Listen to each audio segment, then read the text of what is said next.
Monday, the 10th day of the month of August. Good morning. You're welcome to News Morning here on TV3. I am Enyunam Haliga. Let's take a look at our headlines.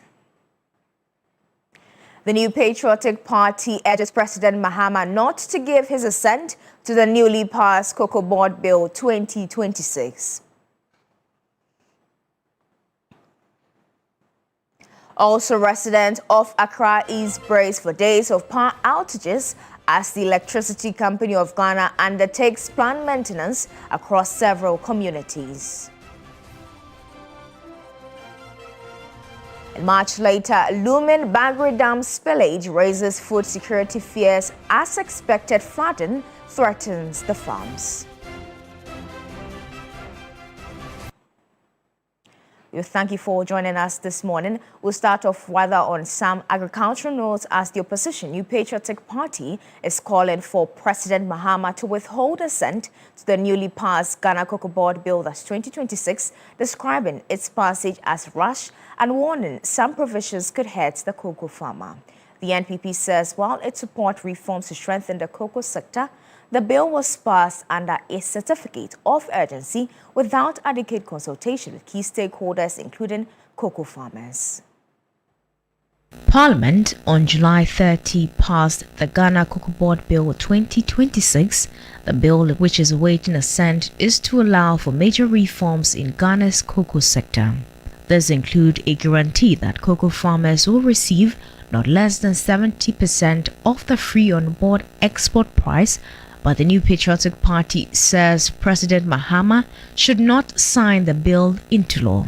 The minority describes the passage as rushed and warning that provisions could hurt cocoa farmers. We do not say that a certificate of urgency is unconstitutional. It is constitutional. What we are saying is that its use must be proportionate to the case for urgency, and that the case advanced here that the 2026-27 pricing window opens in September does not justify for closing consultation on a law of this permanence. The majority has asserted that a consultant toured the country and gathered stakeholder views. If that is so, the record should show. We urge His Excellency the President to withdraw assent to the Ghana Cocoa Bill 2026 and return same to Parliament for broader stakeholder consultation. According to the government, they will also address long-standing compliance and enforcement challenges within the cocoa sector by providing statutory backing for regulatory functions that have largely been implemented through administrative guidelines. Now, away from agriculture to some political stories, the National Democratic Congress is ready to conduct its constituency and regional elections. The party's acting director of IT and elections, Madi Gabriel, says they are finalizing the register which the aspirant, once cleared, would be allowed to contest. Currently, what the party is doing with the register is finalizing the register in the provisional form, which we will release them next week for validation. After validation, they will have a final register for the elections. Now, aspirants or candidates will get their voter register when they go through the process of vetting.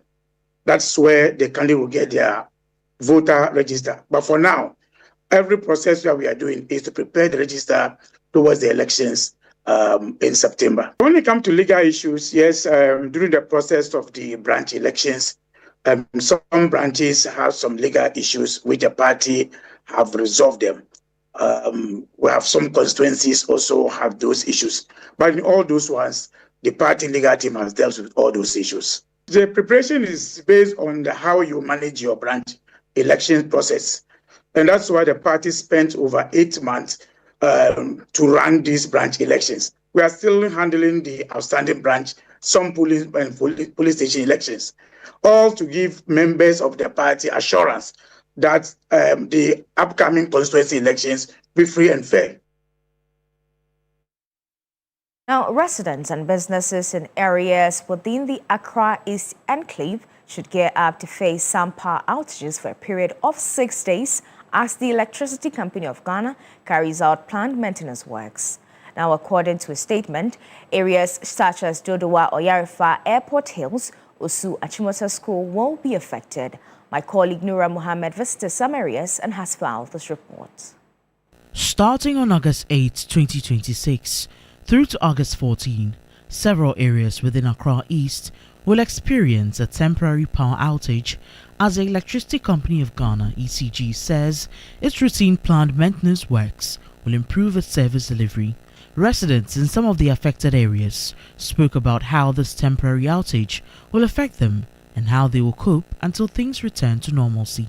If someone is coming to buy TV, fridge, microwave, you have to text before the person will take it. So it will affect so many people. And this electronics, if there's a fault inside, then the person have to return it, which is another damage it. The company can't take it back. If they do clean up, the way they used to go around, make the announcements, that's how they do the same thing also. So that people, so everybody will be prepared. If somebody come your shop, buy something, and you have to test the thing, because the person cannot live without testing it. And to the life you have light, it make people to look inside your shop, to make everywhere bright. Understand? Almost what I used to say because of light. Light is the first thing. If I don't have light, there's no market for me. If they want to take it, they should take it in the night. But I'm not sure they will work in the night. Understand? They will work at the daytime. Anytime they office, but I need just, if they take it before evening time, around 4, you have to have light. As I prefer that way. Personally, I have a fridge and I'll have foodstuffs in my fridge. So that 4 to 5 days there, it will affect me. Even when they off the light 2 days, some of your foodstuffs will spoil, especially the meat and the fish, it will spoil in the fridge. So it will affect me. Yeah, so I don't think it's a good idea if they can do something about it. Taking the lights off during the daytime, it will be okay. ECG will also be carrying out a similar planned maintenance concurrently in some areas at the Accra West region and expresses deep regret over the inconvenience the exercise may cause to residents. Nura Mohammed, TV3 News, Accra. Now, spokesperson for rice producers, rice millers and maize farmers in Ghana, Dr. Charles Nyaba, says the looming spillage of the Bagre Dam this year could have a more devastating impact on the food security. The former executive director of the Peasant Farmers Association of Ghana says as farmers reduce to plant this season, flooding of the farmlands would worsen the situation of food supply. We cannot continue to use temporary solution on persistent issue that happened every year. When we engaged the same NADMO last year, we engaged the government last year, they told us that they were finding lasting solution by constructing the portable multipurpose dam, creating other dams along the rivers there, so that when the water comes, they will collect the water and use it for the grass season garden. What has happened? Nothing has happened. So the way we are lamenting now, we will just do this. Farmers will suffer, their produce will be destroyed, their homes will be carried away, and when the whole thing is over, we'll go back to sleep. That is my major concern. If it were that we are doing and actually finding everlasting solution, so that after this, even if we suffer 1 year, then the subsequent years, this thing is addressed once and for all, then there will be hope. But to me, I'm not seeing that happening. Already, there is going to be issues with food security come next year. We have majority of farmers who refuse to farm this year because they farm and they could not get market, especially those who are into rice and maize. Now, if you are taking percentage of those who are farmed, going to also lose what they are farmed, obviously it's taking some basket of food away from what will be available in the market. So the quantity of food, those commodities that are going to be lost, when they take out of the basket, it means that we have limited supply in the market. Okay? So apart from the farmers who will be directly affected, which is affecting their livelihood, it will also affect availability of food in the market in those areas. And once the supply is low, it will affect prices. Prices will definitely go up. So it will affect the farmer and affect the consumer like you and I. But I will be more interested in we addressing it by putting pressure on government to actually fulfill what they told us, the farmers, that they were going to do last 2 years. Now, staying a little longer on this, the Northeast Region NADMO Director Tahir Rafiu says sensitization of farmers and communities along the White Volta is still ongoing as the Bagri Dam is set to be spilled in the coming days. The Northeast region is largely a farming region where 99% of the communities are farmers. And so as we received the information from the Water Resources Commission, yes, some communities will not get to receive or have our men on the ground as early as they expected, because we need to start from somewhere and actually end at somewhere. I really understand the plight of the people around the Pasingpe area. Yes, last year, for instance, we started our sensitization campaign right in Pasingpe and ended somewhere. And so our men are on the ground. We are monitoring the situation. What is worrying that I must put on record is that, yes, this year the consequence of the Bagri Dam spillage is going to be dire because our farm produce are not ready for harvest. And as you already know, the Bagri Dam spillage, the water from Bagri that flows through the White Volta usually come to make our rivers overflow their boundaries, and that would mean that water would travel from the river onto the farms. That is basically where our farmers have problem with. So our sensitization is centered on the fact that people should do well to harvest whatever is ready on their farms. Now, away from that, the International Monetary Fund has urged the Bank of Ghana to end quasi-physical activities following losses recorded under the domestic gold purchasing program. They include that the August Policy Coordination Instrument cast a shadow of Ghana's celebrated economic recovery, revealing that the Bank of Ghana's domestic gold purchase program recorded losses of more than $1.7 billion in 2025, which is equivalent to 1.5% of GDP. The revelations come shortly after the IMF completed the sixth and final review of Ghana's $3 billion bailout program. According to the IMF report, the significant expansion of the Domestic Gold Purchase Program, DGPP, led to losses of more than $1.7 billion. This is equivalent to 1.5% of Ghana's gross domestic product, with almost all of the losses linked to the purchase of Doro gold under the Gold for Reserves initiative.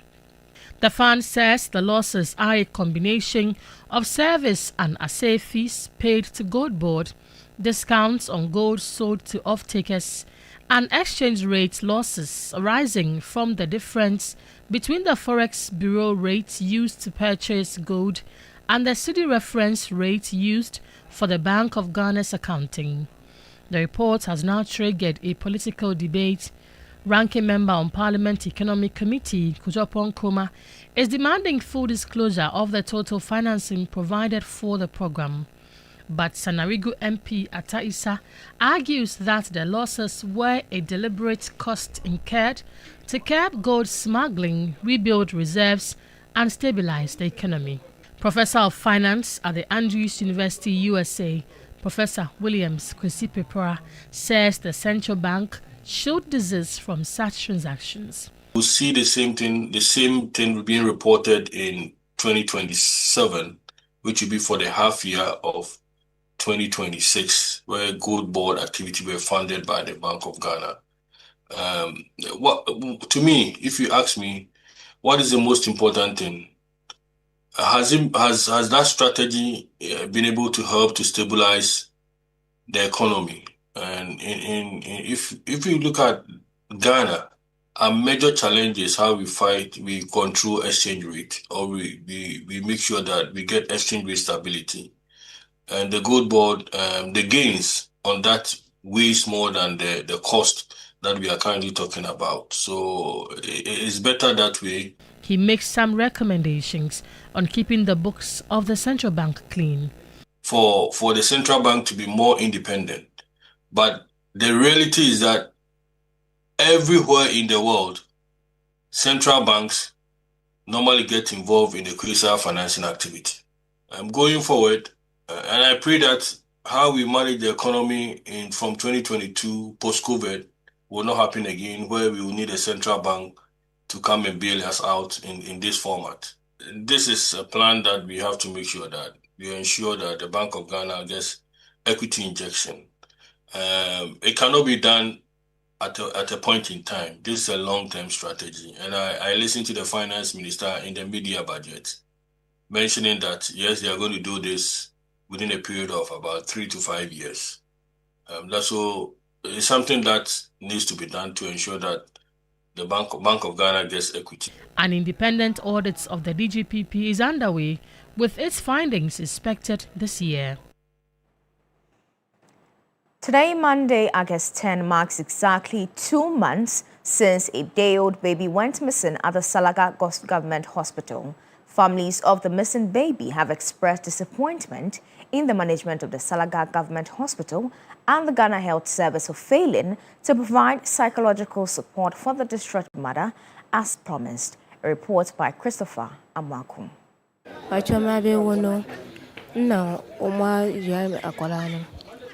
So me mami mo omo be fe no akwara no omo ampeni se omo fe akwara no omo se akwara no ne hu fa no mi kuno koto aduro no omo be fa akwara no nte mi kuno akwata aduro no omo fe akwara no na ma veda mpana so akwara no omo afa akwara na mame. The missing baby would have been her third child, and that child would have been 2 months old on August 10. Unfortunately, the mysterious missing of the baby has left the mother and other family members devastated almost 2 months after the incident. The maternity ward where the baby went missing has been thrown into a state of shock and has also become the center for painful questions by residents. This was the court in which the newborn baby was kept until she was allegedly stolen. And according to the midwives here, the baby, after she was delivered, because of the stress that the mother went through, needed some further assessment, and so was brought to the NICU and kept in this particular court. On his visit, the Director General of the Ghana Health Service, Dr. Samuel Kaba Akoria, assured the family of the missing baby of some psychological assistance. One of the measures is to make sure that we give psychological support to the lady, the mother, and the family. It's almost 2 months since a day-old baby got missing mysteriously at the Salaga Government Hospital. Today, we are here in the Kulpi community to engage the immediate family of this missing baby. What a find out, almost 2 months down the line, how life has been for them.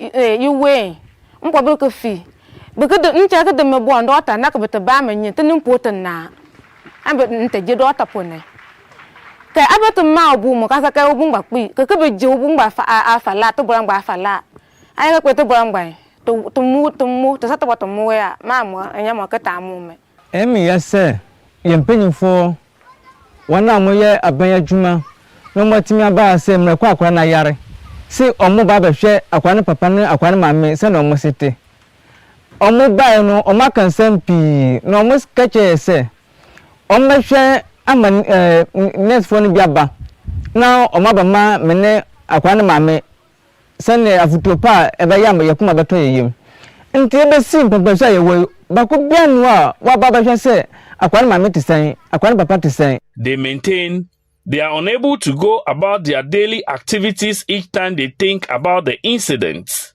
Omubaye na omubaye nche no obianu a wasatima baba ka se akwa no ho anase woni ho akwa no wankwamu anase woni ho debi obi atimi ayede ben ansa ma amabo ya mana anase obi atimi amfa ya phone so akache yesa nti misira aban se waye no wamayensa enka akwala no se ne besa ya yesu yakuma beto yeyem. Paramount Queen Mother of the Saboba traditional area and members of the Konkomba Women Network who visited the community want government through the Ministry of Health to take keen interest in the matter. The paramount chief of the land has assured us that he's going to team up with the policemen to intensify their search for the baby. And he said it has cost him a sleepless night and he's not been sleeping over that issue. So that issue is not something that he will leave it just like that. Between June 2024 and June 10, 2026, 5 babies have reportedly gone missing, raising questions about the safety of newborns at health facilities. As the hospital continues to render 24-hour service to the public, the community continue to demand accountability from the hospital as conversations about safety of patients continue. Christopher Mwako, TV3 News, Kulpi. And that's our package for you this morning. For more news, please check our website at 3news.com. I am Enginam Haliga. Newday continues after the break.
The fantastic man is here. So we'll take a look at many other related things. Thank you all of you for joining us. It's always an excitement welcoming you from all the drudgeries of the weekend into the weekday. And I always say that, well, you may begin Friday and think that Monday will never happen, but it always feels like a blink of an eye, right? Yes. Yeah. The weekends run very quickly over I had a lot of funeral activities over the weekend. Sorry. And some relatives of mine also passed. So I needed to make sure that, very close.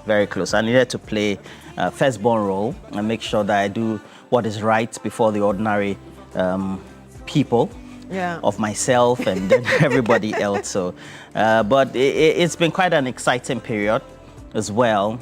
We know that Stonebwoy will be having his show on the 15th. You like Stonebwoy? Yeah. Stonebwoy.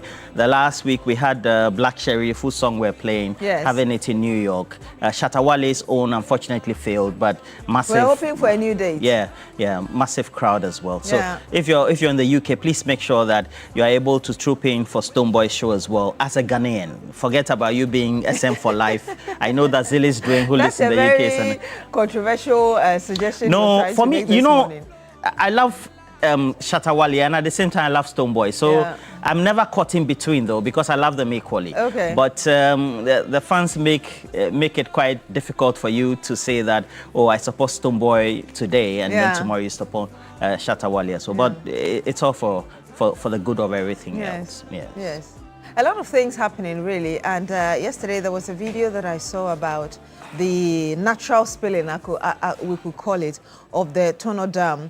And a number of communities in that enclave, as it were, have already been affected. Obviously, farms inundated, among others. So, as part of our conversations this morning, we'll be getting our correspondent. We need to have that. So the Tolon Dam is different from the Bagri Dam. It hasn't come yet. No, whose spillage will be tomorrow, the 11th of August, 2020. So from 11th, they're likely to spill the Bagri Dam, which is in Burkina Faso.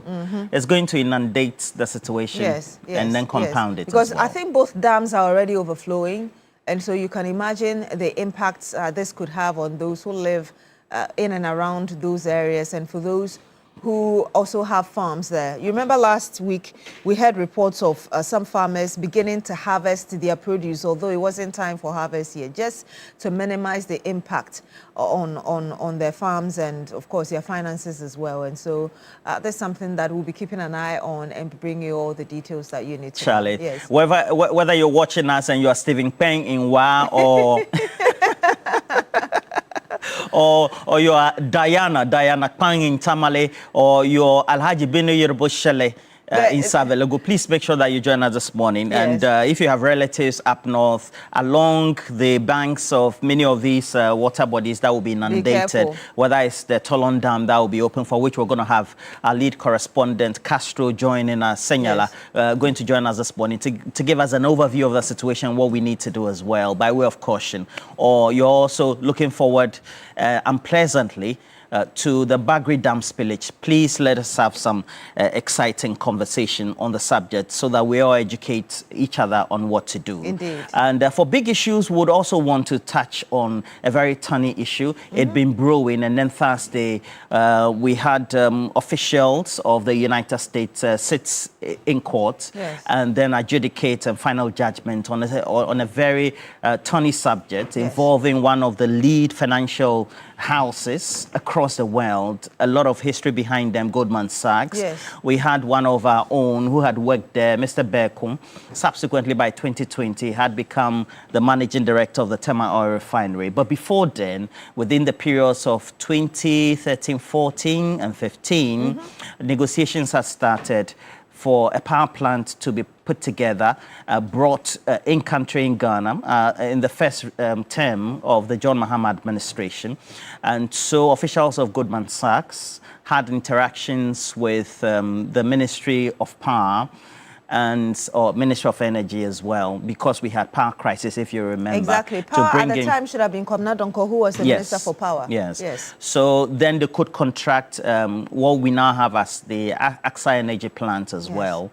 And following those negotiations with a Turkish company, and they as the the financial house trying to restructure and put everything together, it's now been proven that Mr. Beko led a number of actions which led to money exchanging hands with our lead ministers at the time, even drilling down to members of parliament and the committee therein. That will be the Mines and Energy Committee subsequently as well. So he has been prosecuted. We have a judgment. And so in default, it means that he's guilty, as it is. He could face up to 30 years, right? Yes, certainly. Yeah, according to U.S. law. Now the question is, who did he give the monies to?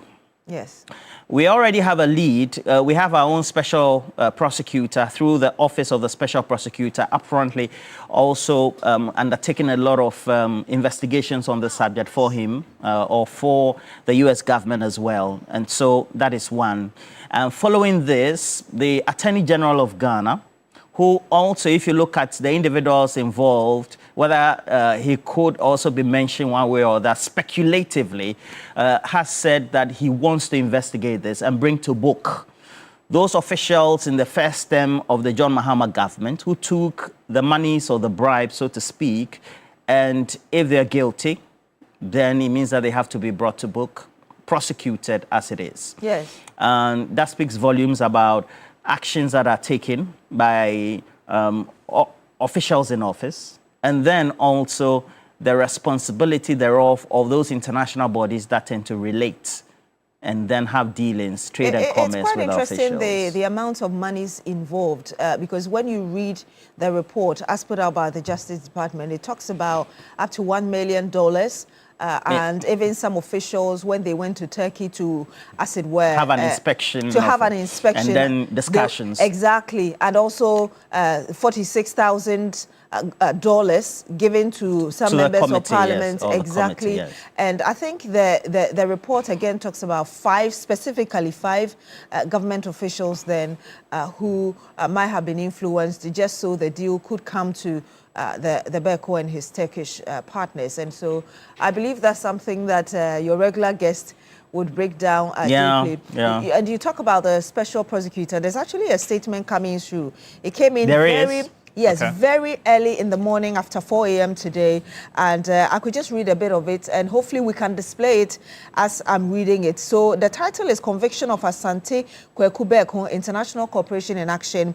And it says that on 6 August 2026, a federal jury in Brooklyn, New York convicted Asante Kweku Beko, a dual citizen of Ghana and the United States, and former managing director of Temoro Refinery and former executive director in the investment banking division of the U.S.-based Goldman Sachs Group, of conspiring to pay and paying more than $1 million in bribes between 2014 and 2015. I will just read the second and the last paragraph because there are 3 paragraphs in here. It says, the Office of the Special Prosecutor provided investigation and evidentiary assistance to the Federal Bureau of Investigation, that's the FBI as we call it, of the United States through Ghana's established mutual legal assistance framework. And it says that Beko faces a maximum of sentence of 30 years in prison. And so just really giving us a bit more detail and obviously telling us the role that the Office of the Special Prosecutor as well played in this, but this is quite a serious issue. Yes, it is. Yes. And so we'll drill down. This is just the beginning of it. It really, Thursday was when the judgment was made. Followed number of days, 9 days in a row trial. And so it also means that we need to drill down and get to know the officials involved. We can then begin to speculate and subsequently pinpoint who might have committed specific offenses, etc. And then we'll discuss that thoroughly because graft or corruption is a big thing. If you're in public office, it also means that you have to be more responsible when it comes to that. Let me say good morning to you, Edmond Combat. You're the managing director of the Tema Oil Refinery. Great man. And you're doing some great work. The workers of Tall love you as well. Alhaji Osman Razak. And then also Alhaji Jibril. You work with the National Security. Wishing you all the best for the day as well. Yes. But But right now, we have to talk about cash out. Yes, we're giving 500 Ghana cedis to how many of the people? Is it to 3 of you? Yes, and that's for *439#. You follow the prompt as always. It is TV3, which is number 2, your favorite platform. So 500 cedis. In case you've gone to spend all your money this weekend, you want to take advantage of this, play as many times as possible so your number, without dispute, can be displayed on the dashboard. I love that. Without dispute. Without dispute. And before we go, you get the opportunity of getting a part of the 500 Ghana cedis. Even if you have enough money, you can use that to buy water or buy credit or send it to any loved one of yours if you think you have more than enough. So keep playing *439#. You follow the prompt and you pick your favorite platform, which is number 2, TV3. And yes, we're still having our regular watchers from WA, Mr. Simon Yen. And then he has a relative who is NS Yang. Anytime he sends a message, he says that my greetings to my big brother and uncle, who is Mr. Simon Yen. So greetings to all of you, Sherry Giovanni and the rest who watch us daily and send in your messages. But you know, there's also another thing that in the course of the conversation, perhaps after a big issue, I'll be stepping out to the Central Business District to speak to some Kayais about why they choose to migrate from the north to the south. And indeed, if you follow climate change and all of that, there's already data showing that about 21.7% of people in Ghana who migrate from the north to the south, they do so because of climate change, difficulty in farming, among others. So it's better we say to hear it from the horse's own mouth. So we would want to go find out from them. And obviously, when they come to Accra, the greener pastures are not necessarily greener pastures because there are really challenges with accommodation, finding decent jobs, among others. So we'll be getting to speak to them today, later when I step out after the big issue to interact with them. But let me remind you that this is also towards the program we're having sponsored by the German government on climate change, which will be happening in the northern part of the country. We'll be bringing you more details about that. I believe that's on either tomorrow or Wednesday, exactly. So we'll be bringing you, as it were, the real stories on the ground, even before that conversation, which is happening in the northern part of the country. So that's the German ambassador to Ghana there. Obviously, because the German government is our partner in this, and it's happening in Bolga in the Upper East region. I believe we'll be bringing it to you live from there, 10 a.m. on Wednesday. But of course, beyond the conversations, we need to get the real stories on the ground. And that's exactly what I'll be going to do later in the day after big issue. But of course, we've got sports, plus some other more. Yeah. Yes. Yeah. The Black Queens are out of the World Cup, but also has been our arch rivals, Nigeria, as well. So, Atikatika. But we have some countries that have progressed. I haven't heard that in a very long time. Yeah, it's true. It's true. You've been living large. You've been living large. But the story of the Queens, honestly, if you look at how they were playing, it wasn't too convincing, although, you know, over the period, I'll always say that I give my heart out to them because they do their best to bring out the best. But it looks like this time it was just far below what we expected. Wow. Yes. Yeah, so we'll have our sports team, Mutala, head into the park. So we're going to have some great interaction and then do a lot of diagnosis on how come we lost and then where we can pick up the pieces since we have not qualified to the World Cup as well. Yeah. So we'll take a look at all of that. But in the meantime, we're streaming live TV3 Ghana across all social media platforms. Make sure you join us because next we're going to discuss that important subject of the Tolon Dam, which has now being open, having the gates spilled because of overflows, knowing that tomorrow or two, we're going also to have the dam, Bagri Dam in Burkina Faso also being spilled. And it's an annual ritual that we haven't been able to find solutions to, even though the solutions always, I am told, are in the books. But how is it affecting people within the catchment communities? We'll be discussing that up next. Stay with us.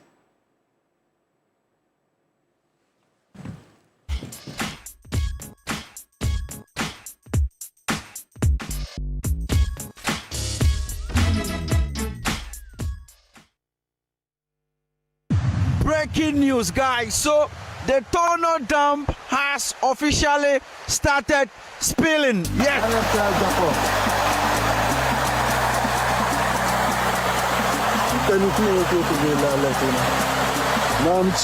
Yes, that's in Abrongo. So when this happens, it means the dam has reached its full capacity and has to release excess water to protect the dam. If you can see, this happens automatically. Yes, it is not being controlled by anyone. The dam releases the water automatically.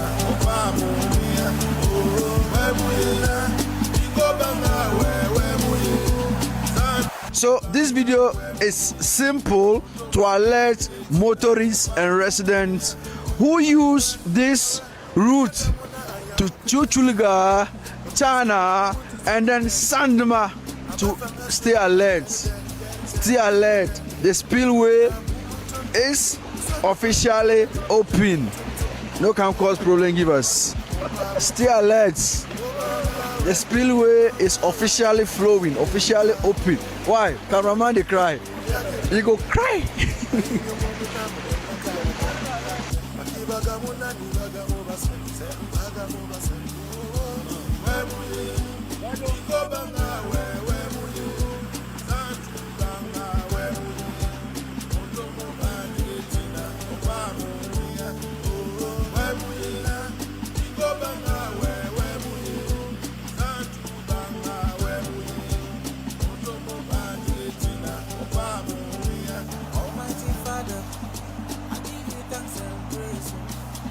She love me, I dey praise you. You dey for me, I know they shake you. I know the fear. You are the alpha. Moment you go, you are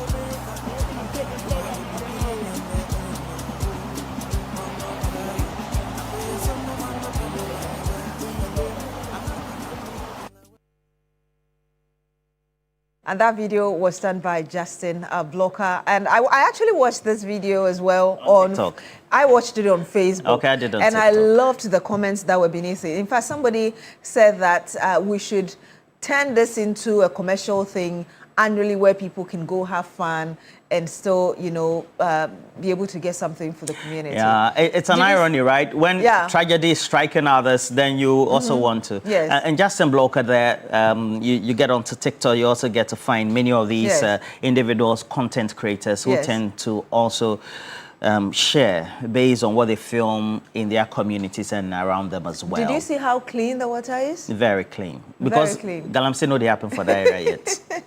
I hope it doesn't. Even though we have sections up north where we have got illegal mining taking place, and basically. But so if you're within the catchment areas where we have the Tono Dam, and then as a result of this spillage, by those who tend to manage it, the Ghana Irrigation Development Authority tend to manage this as well. Please let us know how that is going to have an effect on you, especially those who are at the lower end or the lower channels of the catchment area. You tend to farm or you have settlement around there where you give in some level of notice, which I know the Ghana Irrigation Development Authority, as well as the various MUSEC and RESECs within the area would do. What sort of education did you have? Were you willing to move along the channel as well? Yeah. But we need to get some, as we call it these days in the social media parlance, further and better particulars, so to speak. So I pass that to you, Beatrice. Yes, but before that, though, we were talking about the Black Queens.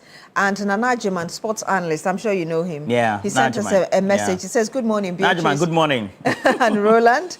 All I can say is the Black Queens are not good enough. The Black Satellites are not good enough. The Black Starlets are not good enough. The Black Queens are not good enough. The Black Princesses are not good enough. The Black Maidens are not good enough. Our club leagues are not good enough. The Black Stars. Everything is in disarray. He didn't mention Black Stars, except the pockets and bank accounts of those misleading and mismanaging them. And that's coming from Nana Jiman, sports analyst. Thank you very much for sending your message. And of course, along the conversation, we'll be bringing you a lot more of the messages you sent us, sharing your thoughts on the subject we're discussing. Yes, so we're talking about the Tono Dam and the fact that it's already spilling because the water is, as it were, has filled the dam and is already too full. It has to spill. Roland Walker will be taking us through some of the messages very quickly, but we can speak to our correspondent, Castro Senyala. He's our Upper East Regional correspondent. Castro, if you're on the line with us, good morning to you. Thank you for joining us this morning. Good morning, Beatrice. Line with you. I can hear loud and clear. Okay, great. Castro, just tell us some of the areas. I know it includes Chiana and some others which will be affected. So far, what's the situation? The spillage of the dam will in no way affect residents of China or Sandma in no way. It is simply that the dam has reached its full capacity and it's letting off excess water down the spillway which goes through a stream. It has not affected movements whatsoever because above that stream is a high bridge that connects the Nabongo general areas to that of the Sandema and Chichula general areas. It is just that there is this narrow passage that goes over the compound of the spillway that on dry season or when there is no spillage, people use motorbikes or bicycles just to access some communities beyond the dam. And so when the water begins to spill through the spillway, that narrow passage is no more motorable. That is all. It's as simple as that. Okay. It is not that when there is a spillage from the dam, it affects residents. Not at all. That has never happened. And this would not happen this season too. It won't be the first to happen. The only issue is that whenever the dam spills, and then there are high volumes of water, going down the spillway, and the river is not able to, to contain the high volumes of water due to maybe some portions of it being silted. What happens is that the water overflows the sides of the river, which is taking the water from the spillway, and then it enters people's farms. But then even before that, since this new management of ICOR, led by Dominic Anadide, took over, they have continuously, educated farmers who cultivate crops along that river that receives the excess water spilled from through the spillway. And so farmers have now begun to learn that they must not cultivate their crops until the spilled water, the water is spilled, and then they see that it poses no danger to crops. That is the only eventuality, or that is the only disaster that sometimes happened. And in the past years, like I said, since the new management took over, that sensitization has continuously been carried out. In fact, it was carried out a few days ago just to draw the attention of farmers, and the management, with the help of the local NADMO authority, would continue to do that to ensure that farmers don't cultivate their crops until the water recedes and it is safe for them to go about their cropping activities. And that's very clear. So, but I also hear you talk about the fact that some routes would be blocked when the waters become too much for them. Are there any alternative routes which have been provided in the midst of this? Oh yes, there's a bridge that crosses, like I stated earlier on, that is the main source of the main way through which people move. Big vehicles, small vehicles, bicycles, and all of that. And that is the main highway between Nabrongo and Sandma-Chuliga. And so that part where, that narrow passage where people pass, in its actual sense, should have not been allowed by ICO. But because it is also a place where people from smaller communities, such as Nyangania and then Bornea and Guinea residents use, ICO has no option to allow it or let it be open. But if you look at interventions that have been made, ICO has had to create blockages to block people from using the embankment of the dam and further using the spillway. I'm sure that going forward, in the future, they may also be pushed to put restrictions on how or how much of people use the spillway compound, which we understood when it was destroyed was as a result of, the heavy vehicular movement on it. And so it is not even a route or a path to start with. If you look at what, the regulations of ICOP, it is just that ICOP has started to let it be open so that people can use. So even if it's closed by, or if it's made inaccessible by the spilling of the water, the spillage of the water, it means that it's even going in the favor of ICOP because they don't even want people to use it. And it's not a big road where if it is blocked by the spillage, people will not be able to cross. People still have other alternative routes to use. And number one is the Navrongo-Sandma Highway, which has a very big bridge under which the still water passes, and it poses no challenge whatsoever. There are a few conversations about how we can better take advantage of this spilling, as it were. Which of them has come up, and are there any considerations at all beyond just letting the water flow like that? Yes, so the first thing would be for, the government to desilt the Tono Dam. The Tono Dam is silted for a long time since it was constructed. We understand that there has not been any desilting whatsoever. And so the river basin of the dam is gradually getting silted. Because of that, it can contain more water for all year, dry season farming.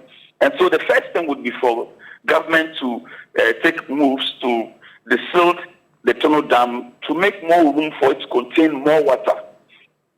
And then again, what the government can do, and I think ICO has already led that, because this dry season, there were some efforts that I personally witnessed where the company took excavators downstream to desilt the river, which, takes spilled water to other parts of the area so that it averts the overflow, which would then go into people's farms. I think these are the two things that need to be done, and one of it is already being tackled by the company, the new management of ICOP. I'm sure that going forward, the government will look at how they can desilt the dam for it to contain more water, so that the spilled water will be stored in the basin of the dam for a lot more use. Because now the dam does not only serve as a source of irrigable water for dry season farming. Let me draw your attention to the fact that now the Navrongo, there's a water treatment plant in Navrongo, and it sources its water from the Tono Dam. It pumps volumes of water from the dam daily, which is treated and supplied not to only residents of Navrongo, but to Bogatanga, to Zwarungu, and other parts of the Upper East region. And so if the dam is desilted and it's able to contain more water, I'm sure that water treatment plant can be further expanded so that it serves water to even areas such as Nab Dam and Telensi, and then even to Sandma, which is also just behind the dam, and China. All right, Castro, I want you to hold on, because I want to be asking you about the Bagri Dam spillage, which you are expecting tomorrow. But I want us to read a few messages coming from our viewers this morning. So just hold on for us. I'll be coming to you again very shortly to bring us an update on the Bagri Dam spillage expected from tomorrow. And Castro, when it comes to everything up north, yes, from Kumasi to he's the best. But then we want to focus on the next spillage, right? All right, so yes. Castro will be waiting. But we have a couple of messages from you, and it's important that while we're having this conversation, your messages being your feedback, and then also your own contributions, being the sentiments you share on the subject matter, is also read out to you. And in the absence of phone calls, we'll do that. Eben from Kwabena says, this annual ritual of Bagri Dam spillage is a cause of worry. And I don't know why Ghana or the Ghana government has not taken advantage of the water for a bigger dam for farming in the northern regions. Leadership, please do something about the current... okay, so do something. And then also we have this one. Says that... he says, congratulations to the two newly designated ministers. I would also personally have preferred to see Dr. Zanato Rollins take up the defense portfolio, but I'm still pleased to see her nominated.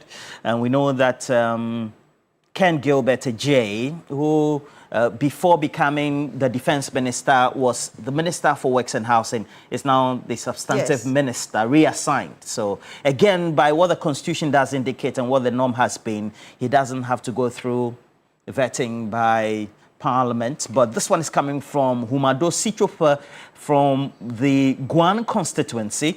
And now we read the last one, we'll go back to Castro. I want to find out if a poor village man stole cassava and arrested will be sentenced into prison minimum of 6 months. Why is it that a politician will steal millions of dollars and people will gather and defend them? Let me ask the MPP leadership and their supporters. How do they feel? They are eating contumbre stew with unripe plantain from Samroboy and Galamsey area. The self-imposed genocide caused by these Galamsey activities, are they not worried before they're demonstrating for the release of Galamsey campaign? And you said the managing director of Akonta Mining and Ents, it's a shame, Kofi Gali, giving us this message from Accra. And Beatrice, we have to go to Castro Senyola. Yes, let's go back to Castro and conclude our conversation with him. Castro, I was asking you about the Bagri Dam spillage expected from tomorrow. What can you tell us as regards preparations and really what people are saying ahead of the spillage? Right, so Beatrice, yes, Bagri Dam spillage has begun because the dam authorities have issued statements to that effect. But the good thing is that usually when the water is spilled from Bagri, which is some kilometers away, the water takes a couple of days before it reaches the territory of Ghana or Ghanaian territory or Ghanaian soil. And so for now, we haven't felt the impact of the spillage yet. Yesterday, I passed by Palogo, where most of the water would pass through the river there. And I saw that, yes, there are signs that the water would come, but for now, it hasn't arrived yet. Ahead of that, farmers are harvesting whatever crops they have just on the embankment of the two sides of the river. And so anytime soon, because they expect that anytime soon the water would arrive. And usually when the water arrives, what happens is that it buries almost everything in its path on both sides of the riverbed. It covers almost everything, and sometimes even moves closer to homes that are close by. You know, water finds its path. No matter what you do, it would go in. I mean, it has its own direction it goes. And so if you are in its way, it would obviously sweep you away. But the good thing is that sensitization from the regional department of NADMO and all other agencies involved or who have the responsibility to ensure that whenever that communique gets to Ghana, they sensitize and educate, especially farmers who cultivate along the beds to be safe and then take measures so that they don't get, carried away by the water. And so yesterday I was just around that area and I saw that a lot more of harvesting of crops is ongoing and people are moving upstream with whatever they have. In fact, I got the understanding yesterday that even homes that are close by and have experienced, flooding or instances where the water is almost getting to their houses are beginning to also move upstream so that they won't be affected by it. In the past, we've also recorded incidents of, I think, the Boko West area close to the commune of Sapeliga. We also picked information that whenever the flooding happens, reptiles such as crocodiles also, get washed upstream, and that poses a big threat to safety of residents. And so all of this, brings together that reasonable thinking as a resident that when you hear that this is going on, you have to move. And because let me also chip in this real quick and to say that local media, radio stations within the Upper East region have also been very instrumental in creating the awareness. I'm privy to how some stations have taken up that conversation and continuously educated and sensitized residents who live close by to move upstream just for us to stop all of this thing. But let me add this very quick thing. The biggest conversation or the biggest question people have been asking and wondering why governments upon governments are not paying attention to is how we can collect this water, store it, and use it to farm. Because if you look at the farms, the farmlands that lie, especially from Pologo and then that of the North Karamenga areas, which fall and the Northeast region, and you look at areas beyond there, or even going through the Savannah region, or wherever the water passes, the question is, why don't we construct dams and then store the excess water? First, it will stop the flooding from happening because the water will be stored in the dam. And secondly, the water can be used to, undertake dry season farming, which is very important in the northern part of the country because we don't experience rains all year round. And also, it will serve us to serve other purposes.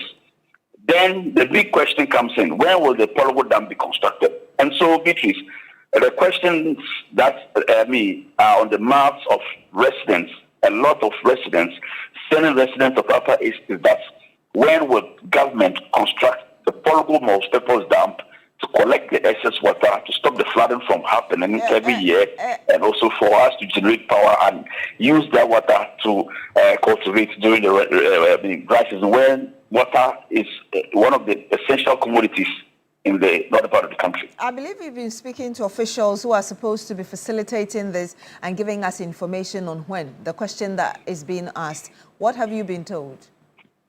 Yes, so I haven't really had recent engagement with people who should be making sure the dam is constructed. But then the last time we had a conversation was when some members of parliament of the current government visited the site of the dam to assess the extent of work or how much work had been done there, and probably make or profess suggestions as to how to go about it. And we later told that following their visits, some revelations were made that so amount of money had been paid into one contractor and all of those things. Since then, there haven't been any major, thing or conversation even in the region regarding that, except that a few chiefs have made calls. For instance, Tongoran, who is the chief of the Tennessee traditional area, has made some calls. Recently, too, the Chanapio Peri Tumuni has also made some calls asking that the conversation or efforts by the current government to see that to see to it that the dam is constructed, it actually comes to fruition. But there hasn't been any public or open engagement by any government actor or stakeholder, especially by in its current administration, where the issue has come up. Not at all. But we're looking forward to that conversation because TV3 will be hosting its climate talk series, God willing, on the 12th of this month. And I'm sure people will raise that issue, and then we'll put the question before duty bearers to see what they would have to say about it and how far this current government has gone as far as efforts are concerned to begin or take steps to see how they can construct the dam, if possible. Indeed. Thank you very much, Castro Sanyala, our man in the Upper East region. And of course, it is in his region that we're having this climate change program. Still a number of you sending in your messages. Prince Henry Kuforidia says, good morning, Beatrice and Roland. He says, I am happy about the education on the dam spillage so that people living around would be informed on time before the spillage. God bless our homeland, Ghana. And that's coming from Prince Henry Kuforidia. Mr. Simon Yen says, good morning, Beatrice and Roland.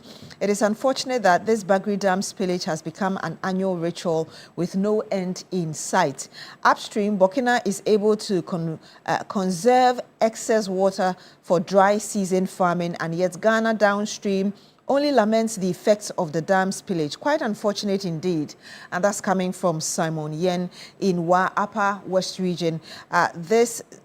Good morning, Beatrice, Roland Walker, but we need to bring the solution up. We shouldn't put it into the books. If not, we will always face this kind of spillages. And there's no name to that, but thank you very much for your message. Mr. Stephen Penn, Roland, you mentioned him earlier. He says, good morning, Beatrice and Papa Roll. The solution is spillage of the spillage of the Bagri Dam is construction of the Pualugu, which is shared Okay, so he's also obviously asking for that. Mr. Theo Annan says all our national teams are poorly managed. The problem with Ghana football is corruption. If you want to play for any national team and swear the number 10 jersey, just pay dollars. And perhaps I can read this one. This is coming from Aziz Donla. He says it is his birthday today. Happy birthday to you. It's the birthday of... Oh, rather the birthday of somebody else. Yeah, okay. so. Dibku Ishmael. Okay. Aziz Donla is wishing you happy birthday. But he says it's about time we brought back... Aziz Donla, his dog does so. His dog does, eh? But Okay. it's normal for politicians. Okay. When they are eating, they don't mind you. Okay, I'm sorry, I couldn't really get the message clearly, but I will read this one before I come back to you, Roland. Kwamna CDT Ahafwachensia says, good morning, Beatrice and Roland. Yesterday, the performance of the Black Queens was not enough due to mismanagement of GFA. Kate must go. Okay, and he's greeting a few other people. Right, so we'll go through some messages quickly. This one coming from one of our regulars. It said, let's take advantage of the water available to support and revive agriculture activities. I urge all affected farmers to stay tuned and stand by for this program. Hopefully, it will provide the needed support. Yeah, we're always hopeful people. This one is coming from Ezekiel Bechebo in Cape Coast, and then can't the government prioritize this menace and solve it once and for all? No name there. And congratulations to the new defense minister and the environment minister. That's Ishmael Adam Usman, incoming deputy constituency organizer. He says Oforikrom constituency. And this one is coming from Prince Nani Ayok. He's a regular. Yes. One of our topmost, alongside Uncle Charles, Kwesi Mensah in Albany, New York. And he made a screenshot of his post on the subject last year. He sent me the same message, yeah. Yes. And this one is 27th August 2025. That will be last year. And he says that, in my opinion, the spillage from Burkina Faso is not a disaster. We have engineers in Ghana, true. Most of them trained by KNUST, and could divert the spillage to create more room to store this and use it for irrigation in our farms in some parts of the country. I hope my opinion is being noted by the current government. And then he adds, this was a message I sent last year, and it reads, are we serious as a country? We discuss, propose solutions, and we sit and wait till it comes back again. Well, we have every solution in our textbooks, right? And then in research papers, etc., well published on the shelves. And these days on the shelf means that it's been archived on Google or the internet, etc. And you have all the AI tools now to pull everything together once you get the right prompt. This one is coming from Joe Eskin, and says that he's watching us live in Nigeria, and says that, how was our weekend? And says that we should keep it up. So all those watching us from Lagos, Nigeria, very faithful, Omo Niger. So yes. So he's watching us live. He sent us a screenshot from Lagos where he's watching us from through our stream, and says that, Charlie. So he showed us a screenshot of evidence, him, pictorial evidence of his device as evidence. Evidence is the game. And then every dam has an amount of silting, especially when farming activities take place upstream. We design dams to be able to contain this issue by dividing the storage in two, dead storage and live storage. The dead storage is the water below the conduits, the pipe taking water through the dam walls to the downstream. And the live storage is the water above the conduit and can go out to the dam. Silting then becomes an issue if the dead storage is taken over by silt. And as long as the dead storage is active, silting is not an issue to discuss. And so dredging is not necessary. Based on the above, Tono is not in any way ready for silting. Licensed surveyor, Asa. I love this one. I love this one. I think, look, this is the best. And then I have this one from Mr. Opari. Thank you for watching us. It's always a pleasure having you. Wishing you all the best for the day as well. And then let's take this one from Sherry Giovanni, who says that we need to make sure that we address issues Every day we talk and do nothing. And then Master Planner Junior Kintampo says that Galamsey is now fighting the president and his NDC government. Communities that used not to have Galamsey all are now seeing Galamsey all over. Naimos arresting and burning excavator is nothing new and not a sign of fighting Galamsey. And said President Anado and the MPP did more arrests and excavator burnings than what we are seeing. And he says, President Mahama, is it AI you say? Let me read this one from Mr. Perez, and then Mr. Quinn says that Mr. Perez, Simon Perez says, I want to know what did Dr. Baumia use Ghanaian taxpayers' money of $12 million to do, and where is the Palugu Dam? Okay. And then Mr. Quinn says that the solution is the spillage of the Bagre Dam. In the spillage of the Bagre Dam is the construction of the Palugu, which was shared by the MPP as well. In any case, the President John Dramani Mahama's research agenda will ensure that the dam is constructed. Inshallah. We'll also screenshot this message. Stephen King. Let me just read this very quickly. Peter T. from Shukura says, Roland, can the government put regulatory measures as quickly as possible to arrest Tonu Dam situation? And he's expecting that the current government will deal with it. Now, TV3 is taking the climate talks to the Upper East region. Now, as part of TV3 Climate Talks 2026, we're heading to Bolgatanga for an important conversation on climate-driven migration and its impact on communities in Ghana's Upper East region. The discussion will examine how changing weather patterns, prolonged dry seasons, and the effect of climate change are affecting livelihood, particularly agriculture, and how these challenges are influencing migration and the search for better opportunities elsewhere. TV3 Climate Talks 2026 is under the theme Building Climate Security Resilience in Ghana. Takes place on Wednesday, the 12th of August 2026 at 10 a.m. at the Akayet Hotel in Bolgatanga. The special guest for the conversation is the German ambassador to Ghana, His Excellency Frederick Landshoft. It will be live on TV3 and across all our digital platforms. Climate change is not only about the environment, it is increasingly shaping where people live, how they make a living, and why they move. So you want to join us for this important national conversation from Bolga, which is in the Upper East region. And as always, we will remind you to pick up your day the Milky Way with the rich, smooth taste of peck milk shortcake. It is just pure delight. Go to any grocery shop around you and get one for yourself and your loved ones. And I'm reminding you again that you have to keep playing. We're giving 500 Ghana cedis to 3 of you today. *439#. You follow the prompt, you pick your favorite platform, which is number 2 right here on TV3, and you will get the chance of getting a part of the 500 Ghana cedis that we're giving 3 of you today. And we could have our first draw perhaps after the big issue. And so you want to stay with us. Up next is Big Issue, and we'll bring you sport and some more conversations. Stay with us.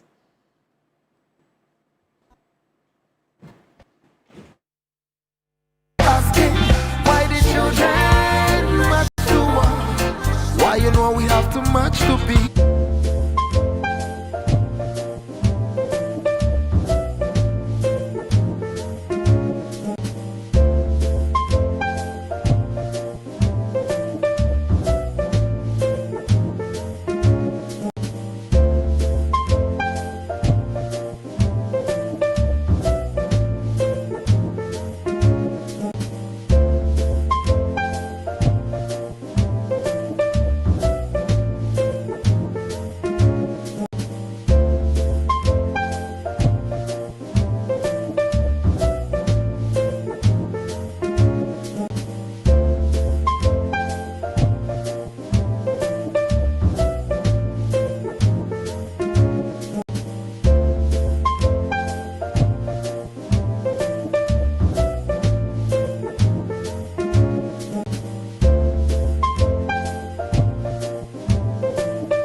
Well, we hope that you did enjoy that segment, particularly when we're talking about the spillage of the Tono Dam, which is likely not going to affect communities or settlements, but of course, just going to inundate some areas just along the stream or the water body where it's being spilled into. Critically also, we know that from tomorrow, the Bagri Dam, that is also managed by officials or authorities in neighboring Burkina Faso, will be spilled, and that's where the disaster seemed to strike. What has been actually the behavioral activity related to those affected communities and individuals who tend to have property or farms along the Bagri Dam spillage channels is that they usually would not leave because they are used to not only the spillage of the Bagri Dam and how it inundates their farms and their settlements. But again, they keep asking the question, where do we go to? And it's important that if you live in some of those areas, then it also means that let us know. For those who tend to leave for higher ground, just to make sure that they are well accommodated when the spillage happens, which will take place within usually 2 weeks. And then we're going to have the water receding in the course of a month or two. It also means that they come back to those areas, finding their belongings, their settlements, their houses, their farms, usually not only submerged, but also destroyed. But we know that the National Disaster Management Organization has been intensifying education in the run-up to the spillage of the Bagri Dam, and importantly, asking the communities and individuals affected to do right by themselves, to not be in the way of the spillage. We have cash out. It goes with Shoko *439#. Increase the number of tickets you have, become one of those lucky winners as always. And choose option 2. And increase the number of tickets, you become lucky. And that's how it is. Cash out *439#. All right. Okay, let me say congratulations to the Honorable Gilbert J. So Ken Gilbert J is now the Minister for Defense substantively. He was, before the reshuffle by John Dramani Mahama, the President, the Minister for Works and Housing. Has had extensive education in business, but more importantly, in security as well. And in the first term of the John Mahama administration, was the Deputy Minister of Defense. And so, rightly so, you'll say that it's a portfolio he's very much familiar with. Alongside, we also have a new entrant that is also a Member of Parliament, the daughter of the founder of the NDC, Fight Lieutenant Jerry John Rawlings, Dr. Zaneto Rawlings as well. Kudos to all of them as well. But I have some great individuals joining us for us to do some important discussions this morning. You would know that we're talking about Mr. Bekun, and we're told from his childhood, very intelligent guy, rose up the ranks subsequently, was able to get into the United States for his education, worked on Wall Street with Goldman Sachs, was one of the leads assigned by Goldman Sachs to work for intermediaries for a power project, because at the time, 2014-15, we're facing a power crisis. In his dealings with individuals in government at the time, that would be the first term of the John Mahama administration. He dealt with not only the power minister, but individuals in the Ministry of Energy, subsequently with members of parliament through the Committee on Mines and Energy. And according to the Justice Department of the United States of America, in their verdict on Thursday following a 9-day trial, Mr. Bekun gave out monies, what will be in criminal law bribes. And if he's guilty of having given bribes, the question then is, who are those who collected the bribes in the John Mahama administration for his first term? And then subsequently, by 2017, the individuals he dealt with for the final closing of the deal as well, we need to take a look at that, because one of the pillars for the John Mahama administration coming into office this time around is hinged on the fight against corruption. And individuals in public office, based on his own precedent, are punished if they are his appointees or not. So we want to discuss that, fish them out, and then speculate on those who could be affected as well. The Minister for Attorney General and Justice says that he's going to pursue that. What does it mean? So those individuals will be. So we have Emmanuel Coutin, he's joining us, Executive Director for Africa Center for Security and Counter-Terrorism. Well-versed on issues of security, corruption, etc., how it affects national security as well. Mr. Coutin, he's a regular on our shows. Good morning to you. How are you? Good morning, and thanks for having me. Yeah, he's a man I know so well. And I have Rashid Tanko Computer. Is Deputy Director of IT and Elections, currently the Chief Executive for GIFEC. Good morning to you. How is Bimbala? Do you go there often, or is only TV that you give the constituents accolades? Oh, I'll be there every weekend. I go there. It's my hometown, you know. Okay. I love them. Your hometown is Bimbala? Bimbala. Which I'm section? from Bimbala. Which section? Bimbala town itself. Okay. I'll be there, Bimbala town. It's a very nice place. You've been invited to come for the Damba Festival. I know we are celebrating the Damba Festival this month. Please do. Yes, so let me go and have a sightseeing for myself. No, you love it. You love the town. It's a very nice place. Yam, foodstuffs in abundance. You know, the Better Ghana research agenda has brought in a lot of foodstuffs in the area. So, Bimbla is a nice place. Let me greet them. Let me wish them well. The whole of Nanong communities. I wish them well, everybody. Yes. Now, well, I don't know why Haruna. Across, we have Haruna Mohammed. Haruna, how are you? Deputy General Secretary, MPP. Alhaji, how are you? I'm fine. Great. Yes, Rulan. How's the MPP? After the demonstration, everything has settled. When will be the next demonstration? It's not about when next demonstration will be. It's about when will the government listen to the issues that has been raised and how they are going to address them.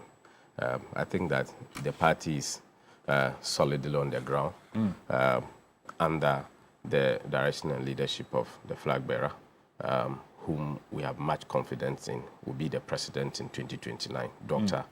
Alhaji Muhammadu Bawumia. Mashallah. Shukran.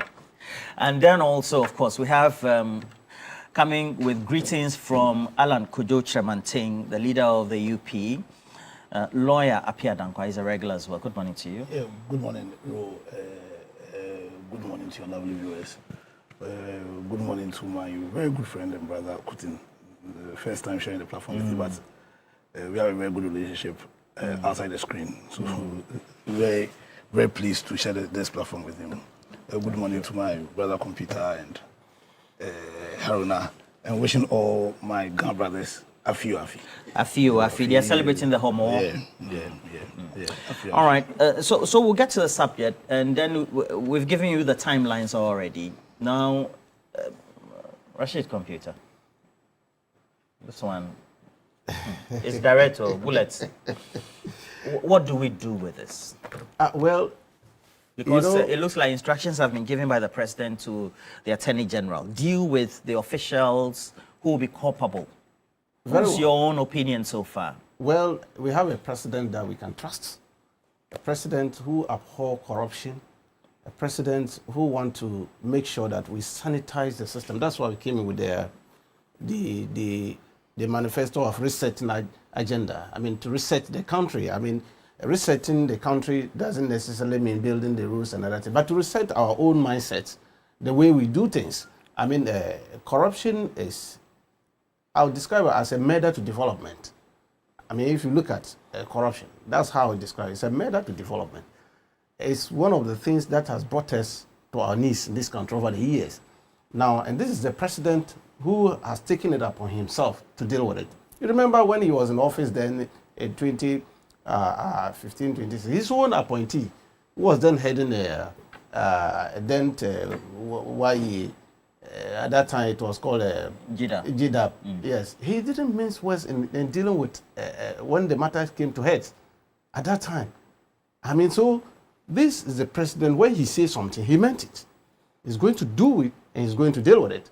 So as soon as this matter came up, he quickly instructed the Attorney General to go in. You know, there's one thing, I'm happy counsel is here, and he will tell you, U.S. courts has no jurisdiction in Ghana. That is true. Very clear, and we must make it very clear. So whatever transpired at the U.S. courts is different from what will happen in Ghana. And then so our municipal legal system doesn't extend to the U.S. judicial system. And then so when we are dealing with matters like this, we must be very clear in our mind. We have our own constitution, it's a sovereign country. And then so when matters of that nature happens at the U.S. court, and they got conviction, now they mentioned that Ghanaian officials and other things were bribed. In fact, it wasn't specific. I read the ruling very well. They didn't mention names, those officials who were bribed and other things. They just said Ghanaian officials at that time were bribed. And even went further to mention Parliament. That some $46,000 was used in the facilitation of the deal in court, this in Parliament at that time. All these things. And you remember what happened in those period and all that. And then the president said, no, we have to deal with the matter. Let's find out. Let's collaborate with the U.S. authority to get names, those officials involved, so that we can also use our legal system here to deal with people like that. Because it's jurisdiction-based. It's jurisdiction-based. Why are you invoking the subject matter of jurisdiction in this scandal? Oh, no, it's very clear. Because, you see, when you commit a crime within our jurisdiction, we use our legal system to deal with it. Okay? And although we have an extradition pact with the U.S., okay, that one there is very clear. But when you commit a crime, and looking at the thing, the crime so committed was done within our system here, and then exported out to the Turkish land. So the Turkish government will also be dealing with matters of that nature, because AXA is from Turkey. If they want to. If they want to, that area. But because the U.S. government got conviction over this matter, we cannot so moto just transfer that matter to Ghana and say, okay, those involved, let's go and look for them and dump them in Sawan prison. You cannot do that. You have to also look at our legal system, our criminal justice system, and deal with matters of that nature. And then so, government is spot on this matter and is going to deal with it. We are not going to allow. Don't forget, the chief architect, Mr. Beku, shortly after 2016, when MPP came into office, you know, they appointed him to... I think around 2020. Yes, thereabout. He was working with them. Why is that important? Oh, no, I'm saying that because they felt that the man has some expertise in the energy sector, right? Felt that he could help them because his experience, he worked with gold sites over the period and all that. So they felt that he has those kind of experiences that will help them deal with energy problems and all. And so he was appointed to. And another thing. So you see, it's an officer that is like, we say it's a double-edged sword. Okay. He's a double-edged sword officer that he has the expertise, he has the knowledge, well grounded, well educated and all that. But the other side of it is where the U.S. government was so much particular about, which they found that he was not using his knowledge that he needed to use to help, but to help corrupt officials and get away with certain deals. And then so we will deal with it as a government. We'll make sure that we get and you trust the Attorney General, this current Attorney General, Minister of Justice. He's very meticulous when it comes to matters of this nature. He will pursue it to the letter, and he will make sure that all those involved in it will be dealt according to the laws of this country. That is what I can say for now. I have my namesake, Roland Tebi. Good morning to you. He says, an interesting analysis from Mr. Tanko. Do you think his own position that he's already taken is one that is tenable, in your opinion? Having so far perused, what's the perhaps summary of the ruling or the judgment is, and then also what the public discussions have been so far on the subject? Roland, thank you very much. First and foremost, I will say good morning to your cherished viewers and good morning to His Excellency, the flag bearer of the New Patriotic Party, Dr. Alhaji Mahmoud Baumia, and good morning to my senior colleagues on this particular platform.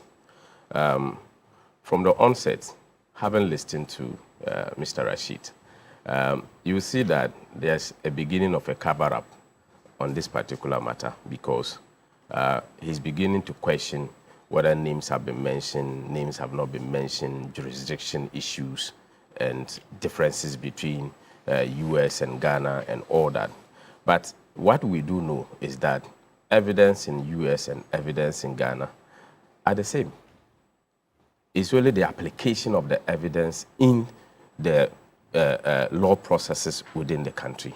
And once evidence has been adduced and those evidence has been admitted and it is leading to a conviction, it is only for us as a country to take the evidence that has been made available for the conviction to be made.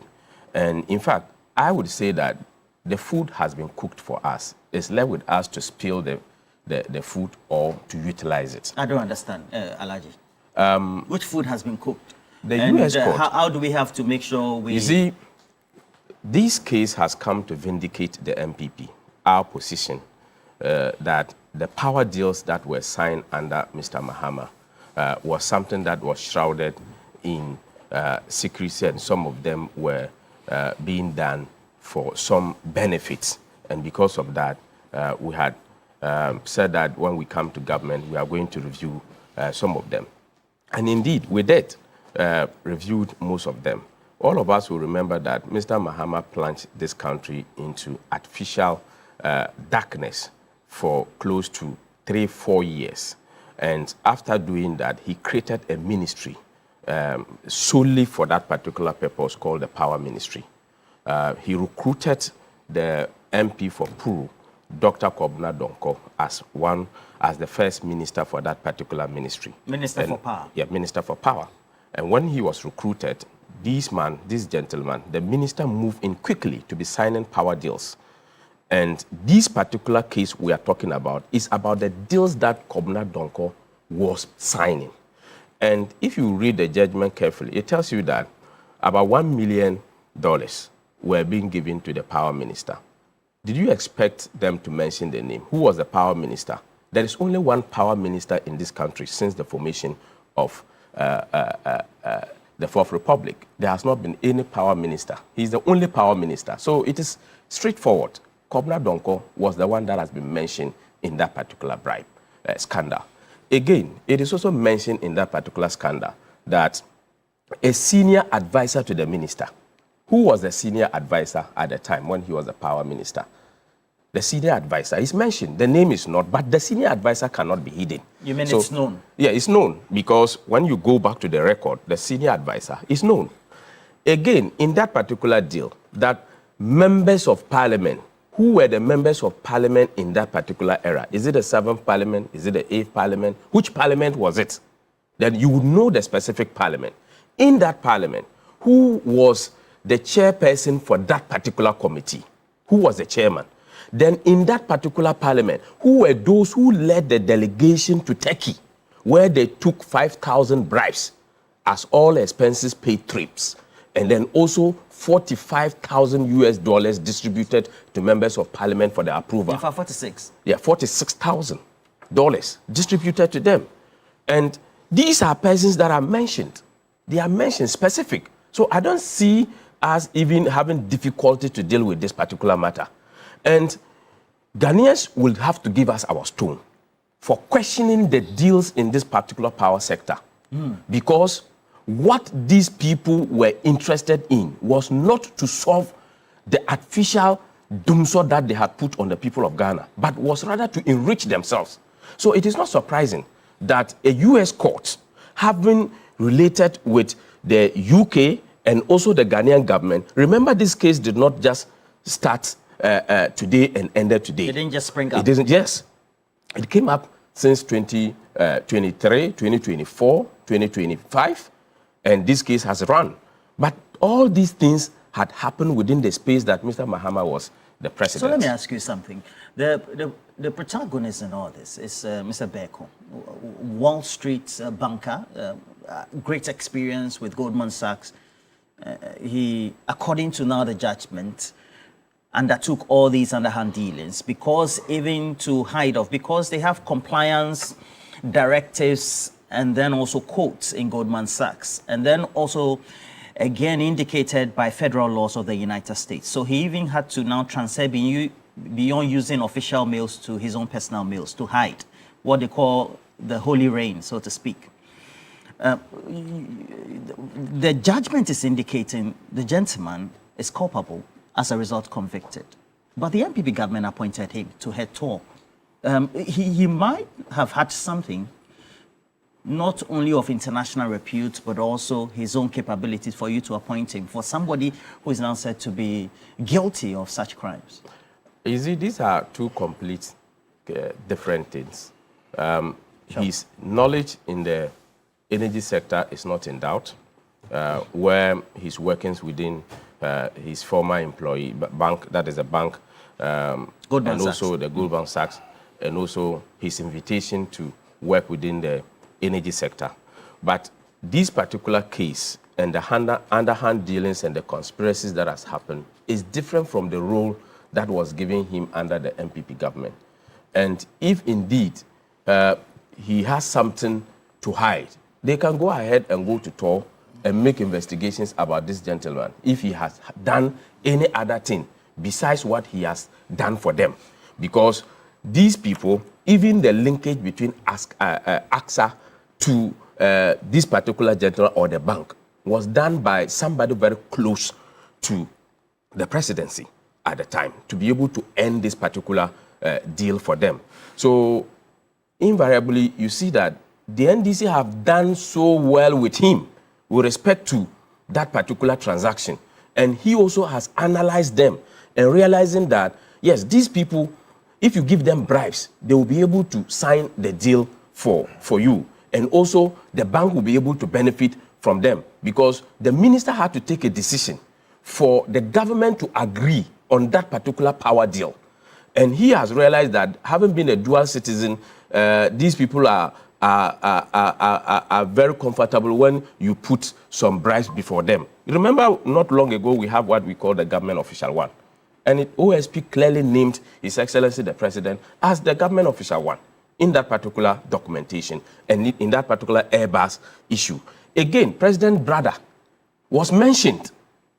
Could he be the one who had linked them to the AXA Energy? You're speculating, sir. That's what I'm saying. Could he be the one? Because this is a linkage. This is somebody that has given them. Please, yes, but the point is, I'm saying that there is linkage, and there is previous record to rely on. And if this particular individual realizes that no, I can use bribes to get them, and eventually he has gotten them, so it is not a difficult thing, Mr. Tanko. It's not a difficult thing. We have one power minister. Nobody has been power minister in this country except Dr. Donko. He is there. He's not dead. He's available. When he was there as power minister, there was a senior advisor to him. He is there. He is not dead. Again, the members of parliament that went on that trip are still alive. None of them has gone anywhere. They are there. The $46,000 that has been shared among them, we should know. Those who went on the trip, the $5,000 all expenses paid to them, we know. All those people, let's come out. Let's not hide it and say we are doing investigation. Even a first year or 1 year investigator will be able to get these people. You don't need to dig anything. You don't need to even suffer to get them because they are known quantities and we must deal with them. Well, quite an interesting scenario. The point is, at the heart of this is where there are compliance ethics procedures which have governed international companies of such repute. And we've seen that in the Airbus scandal as well. There are even EU laws on compliance and how officers of such entities need to operate internationally. And we've seen the same situation. Could it be that by way of our own behavior, Mr. Beko, Ghanaian origin, of course, may have US citizenship, etc., haven't gone to school there, knows that before you get matters closed when it comes to financial deals, you need to part. So somebody will argue that $46,000 to a committee of Mines and Energy, and the committee is made up of a chair, ranking, and then we have others. Sometimes they number up to about 15, depending on the type of committee as well, could number up to 12, representing various facets of the House. That could directly not be within our own socio-cultural means, right, so to speak. And that's saying, how do we situate that within our context? And then the context of international law, and then jurisdiction. So let me wish your lovely viewers a good morning once again. There's a narrative that is going around that I vehemently disagree with. That narrative that seems to suggest that bribery and corruption is part of our culture. And usually we use a very vile and disrespectful and unfortunate example that when we go to a chief's house, or when we go to the palace, we present drinks. And I think if you follow international norms and cultures and practices everywhere in the world, when you are going to visit somebody of repute, whether the person is a Ghanaian and the person is British, and vice versa, there's some pleasantries that you ought to undertake. And I think this is something that is done all over the world. And it does not, for me, show that we have a culture in this country that borders on corruption. Ghanaians don't have a culture of corruption and dishonesty. Now, two, for me, I want us to try very hard not to make this discussion a discussion that is based on partisanship. Not NPP and DC? No. Because Why? then when we do that, then we lose sight of a big problem, which in my view has become endemic. And that's the problem of corruption. Because for me, I think that the significance of this case is not simply that a former international investment banker, a former MD of TOR, has been convicted of offenses involving bribery and money laundering. I think the real significance is what this case tells us about Ghana. It's what this case tells about corruption in our country. It's what it tells us about the vulnerability of our institutions. What it tells us about our political culture. What it tells us probably about the culture of impunity that's certain insofar as corruption is concerned. To this end, the central theme of the discussion here, or my view, is that corruption is now a disease. And impunity is what makes corruption endemic. And I think that what the Bekun case does is that it provides us with evidence about this disease that's destroying the very fiber of our Ghanaian society. Now, we ought to understand that Bekun was indicted in 2020 on 3 counts. He was indicted on 3 counts, conspiracy to violate the FCPA of the USA, actually violating it, and conspiracy to commit money laundering. We ought to understand this. Now, for me, the question that we need to ask ourselves is not whether or not somebody was accused of bribing Ghanaian officials. I think the question is, what does a successful prosecuted international bribery scheme involving multiple Ghanaian public officials tells us about the condition of our public institutions? Because you see, when you understand this case, and when you understand the architecture here, an architecture whose focus is to entrench the principle of probity and accountability, as has been stated in our constitution, creates an architecture whose focus is to give controls, to provide controls, so that when the public interest will be protected, so that issues that borders on this disease, the disease of corruption, will be limited. And to that end, when government is undertaking a contract, there are different levels of approvals. So, first of all, we have the cabinet level approvals. We have Parliament must ratify the contract. You understand? In fact, before the contract, the minister itself must be there are some kind of procedures that must be had. Indeed, technocrats are tasked to go outside and inspect. From the oversight ministry? Yeah, as in they must go and inspect. Now, what are we being told?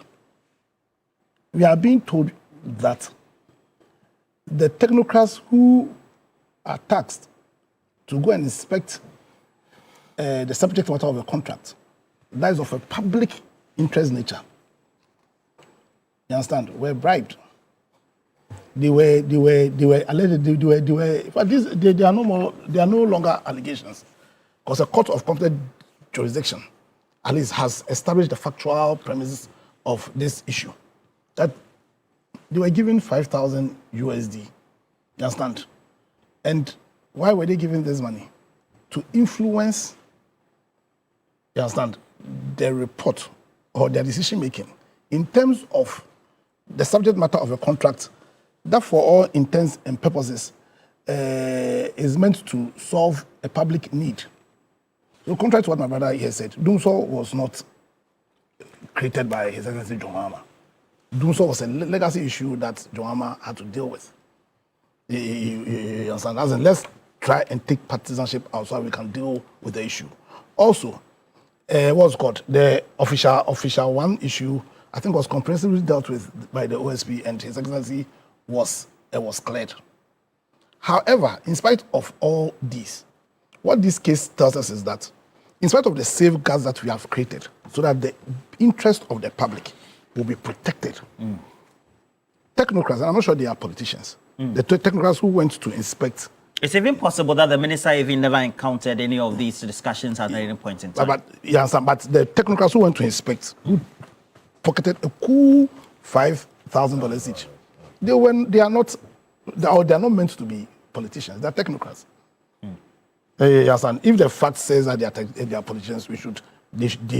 And yet, they took monies to influence what's it called their decision in a matter that has a huge public interest.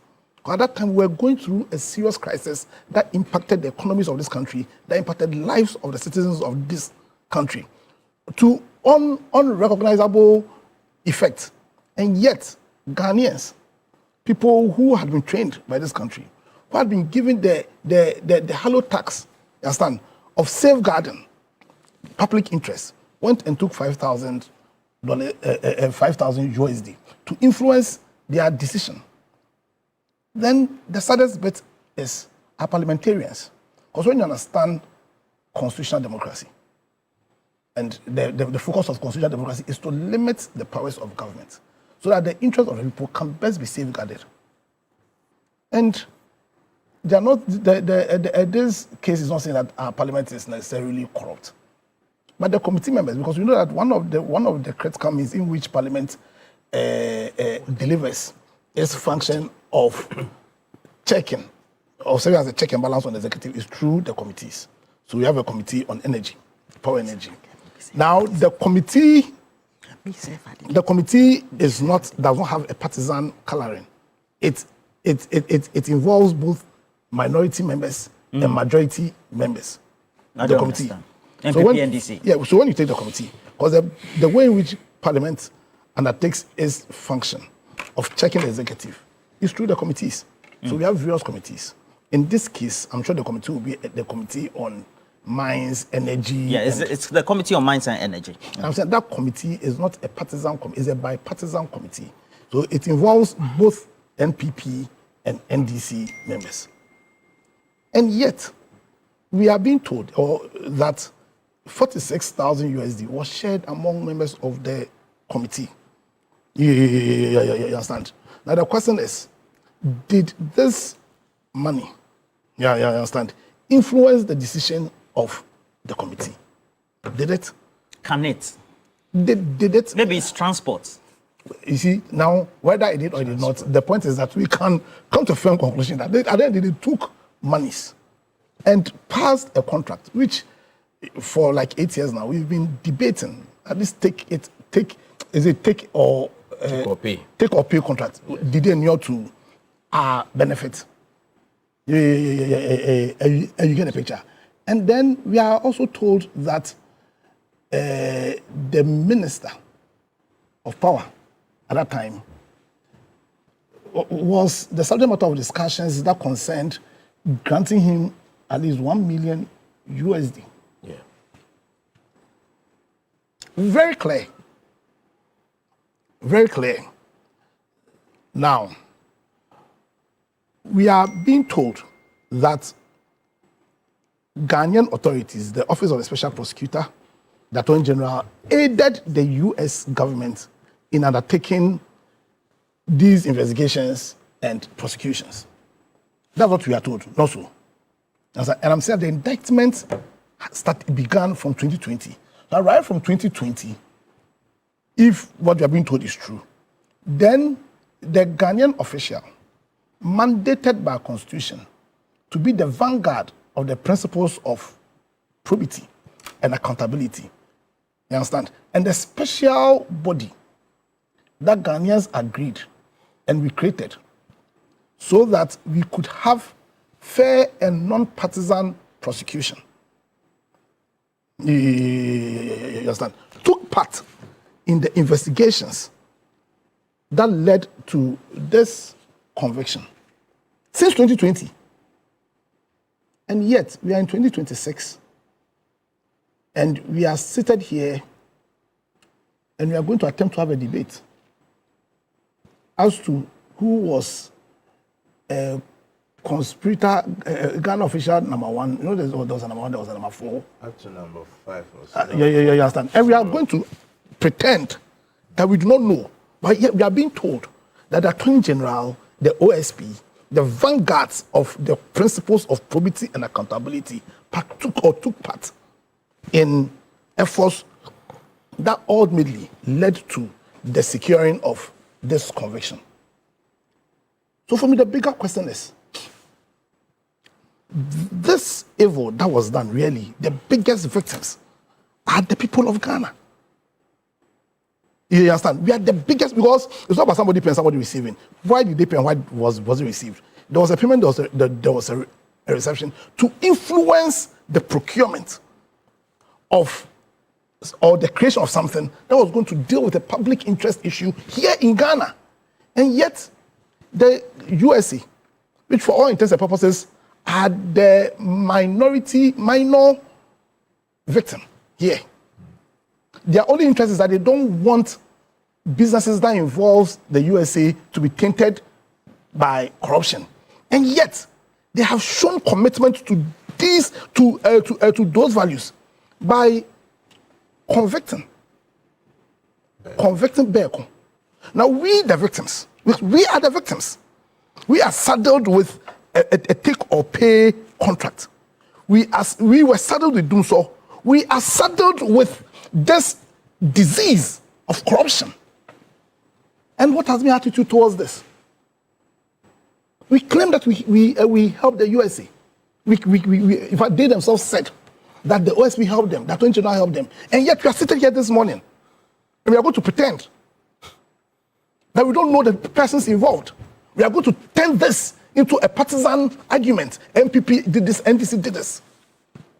That's not, we are going to behave in a manner that will entrench the impunity that makes corruption a disease. And we knew, or we ought to know, because since 2020, when it was indicted, Ghana has aided the USA in securing this conviction. You understand? So listen, I think our fundamental lack of commitment towards fighting corruption, our fundamental lack of commitment towards the right political culture that will secure us the promises of democracy, our lack of commitment in building the right constitutional culture, understand, that will deliver for us the promise of democracy, has been brought bare, has been stripped naked by the issue in Bekun's case. To think that we can even have a thought that the amounts involved were what, $5,000 and $46,000, and so they constitute TNT. You understand? Exposes the canker of corruption in this country. Now let's even go deeper. Now you see there was a grand scheme. So right now corruption has gone beyond the envelope under the table. You remember the words of Nanado? The envelope under the table when he espoused the principle of the Hattarization of the city. He said some envelope under the table. And now corruption has gone beyond an envelope under the table. Now corruption has reached a stage where it now entails companies being formed, invoices being created, the use of the words holy rain. Was it holy rain? Yes, holy rain. Holy rain. Pour upon our heads. Holy rain. The irony of it. The irony of it. Holy rain. Holy rain. But that's how sophisticated corruption has become. You understand? And corruption has become this sophisticated. And it has become a disease because right now it's taken or is done with impunity. Because the constitutional culture in this country tells me that as to whether or not somebody is corrupt or not depends on their political coloring. We don't want a system where a government sponsored by, let's say, the MPP comes to office and all the people being chased for corruption and corruption-related matters are NDC. We don't want a country where NDC comes to power and all the people being chased for corruption are MPP. If our commitment is to build a country that's premised on our constitutional values, chief amongst which is the principle of probity and accountability, then when an MPP person commits an offense or commits corruption, then the system must go after it. Where an NDC person commits corruption, the system must go after him. Where a UP man commits corruption, then the system must go after it. We need to create a right constitutional culture. We need to show commitment to the values stated clearly in our constitution. Bekum has exposed Ghana.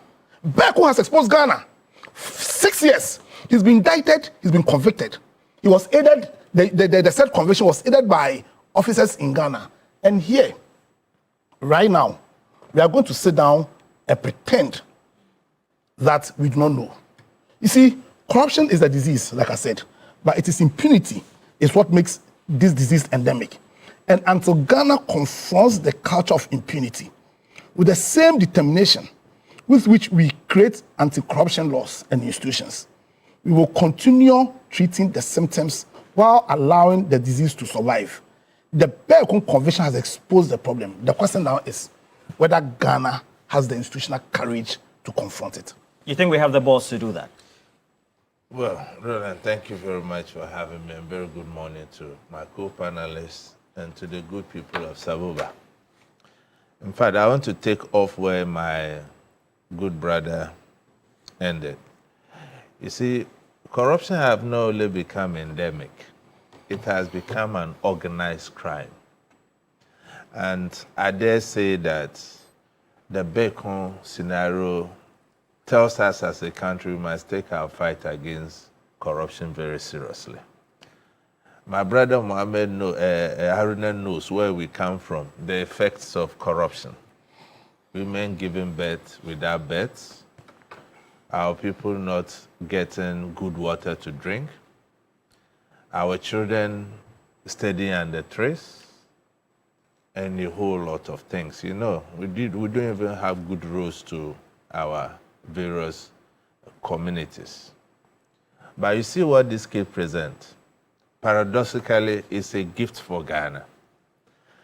In the sense that, like my brother mentioned, the food is already cooked.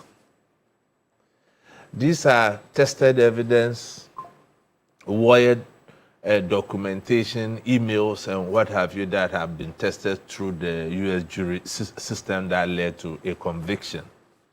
And as a country, we have a lot of obligations under the UN Convention of Fighting Corruption, even the AU Convention of Preventing and Combating Corruption, and our own laws against this very menace. So to me, this is a moment of discipline, not witch hunting. You realize that the American court system deliberately anonymize the receivers for a reason. It is not time for us to do a trial by the media or headlines. That is where we lose it. And unfortunately, this issue has even taken that tangentry. We are doing trial by the headlines. What are we learning from the US jurisprudence? Why didn't they name these officials? Why are we interested in naming these officials? Just to score political points and do equalization. We are talking about $1 million here. But it goes beyond the 1 million. If you read the indictment sheet, there were other millions and millions of transfers that were done. So I would urge that the supposed named people, they are still innocent. Or let's use the presumption of innocence until they are proven guilty. That is how institutions work. Because in the past, we have always named people and it takes a political dimension. You remember just recently, people were demonstrating on the street over arrest of a politically exposed person who are accused of what? Corruption. So are we really intending to fight the corruption?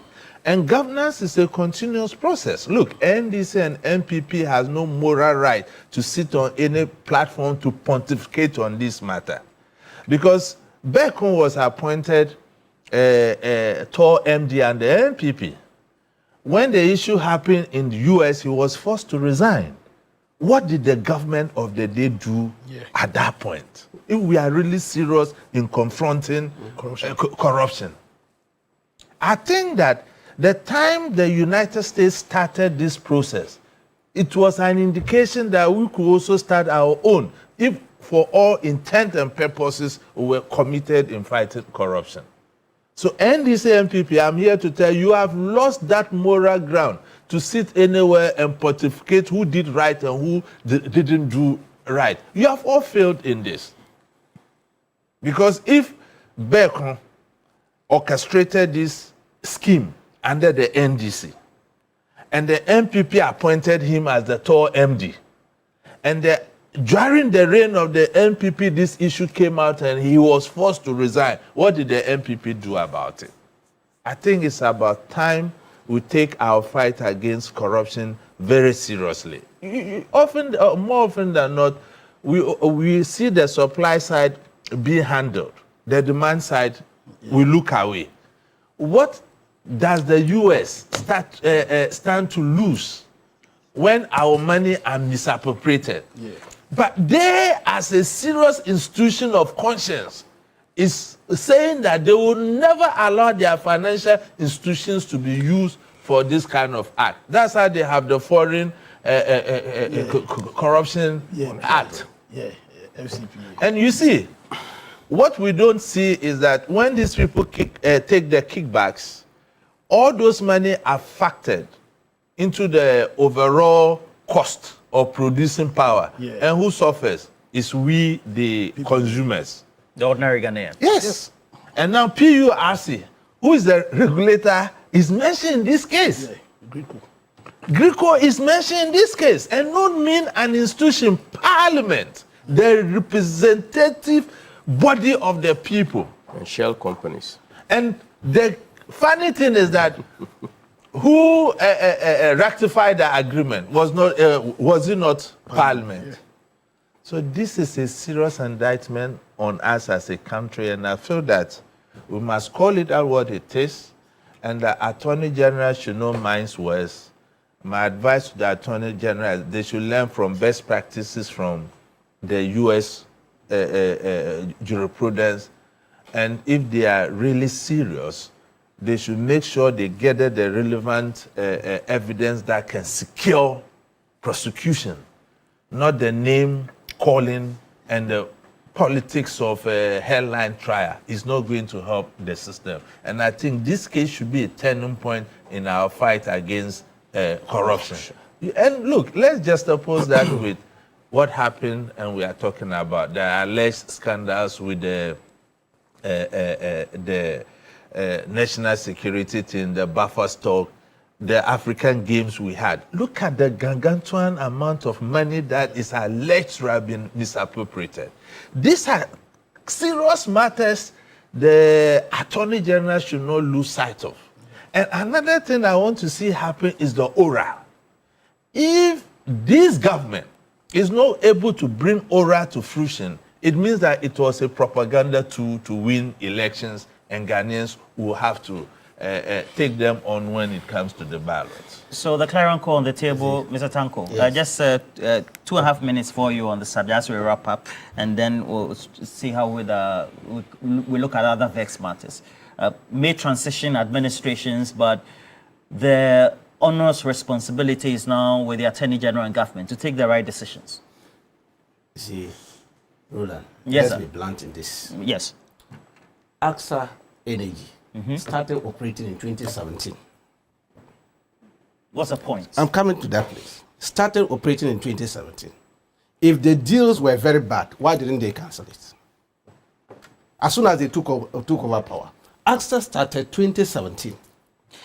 Interestingly enough, do you know that AXA in April 2020 gave government of Ghana, in fact, the then chief of staff, Madame Frema, 2.5 million Ghana cedis for this COVID thing. They took that money from here, Flaxa House here. It was live on camera. It was still What's your point? I'm getting to that. What AXA did, this company that my brother and MPP are trying to talk as if the NDC went into some deal with that company, benefited hugely under their government.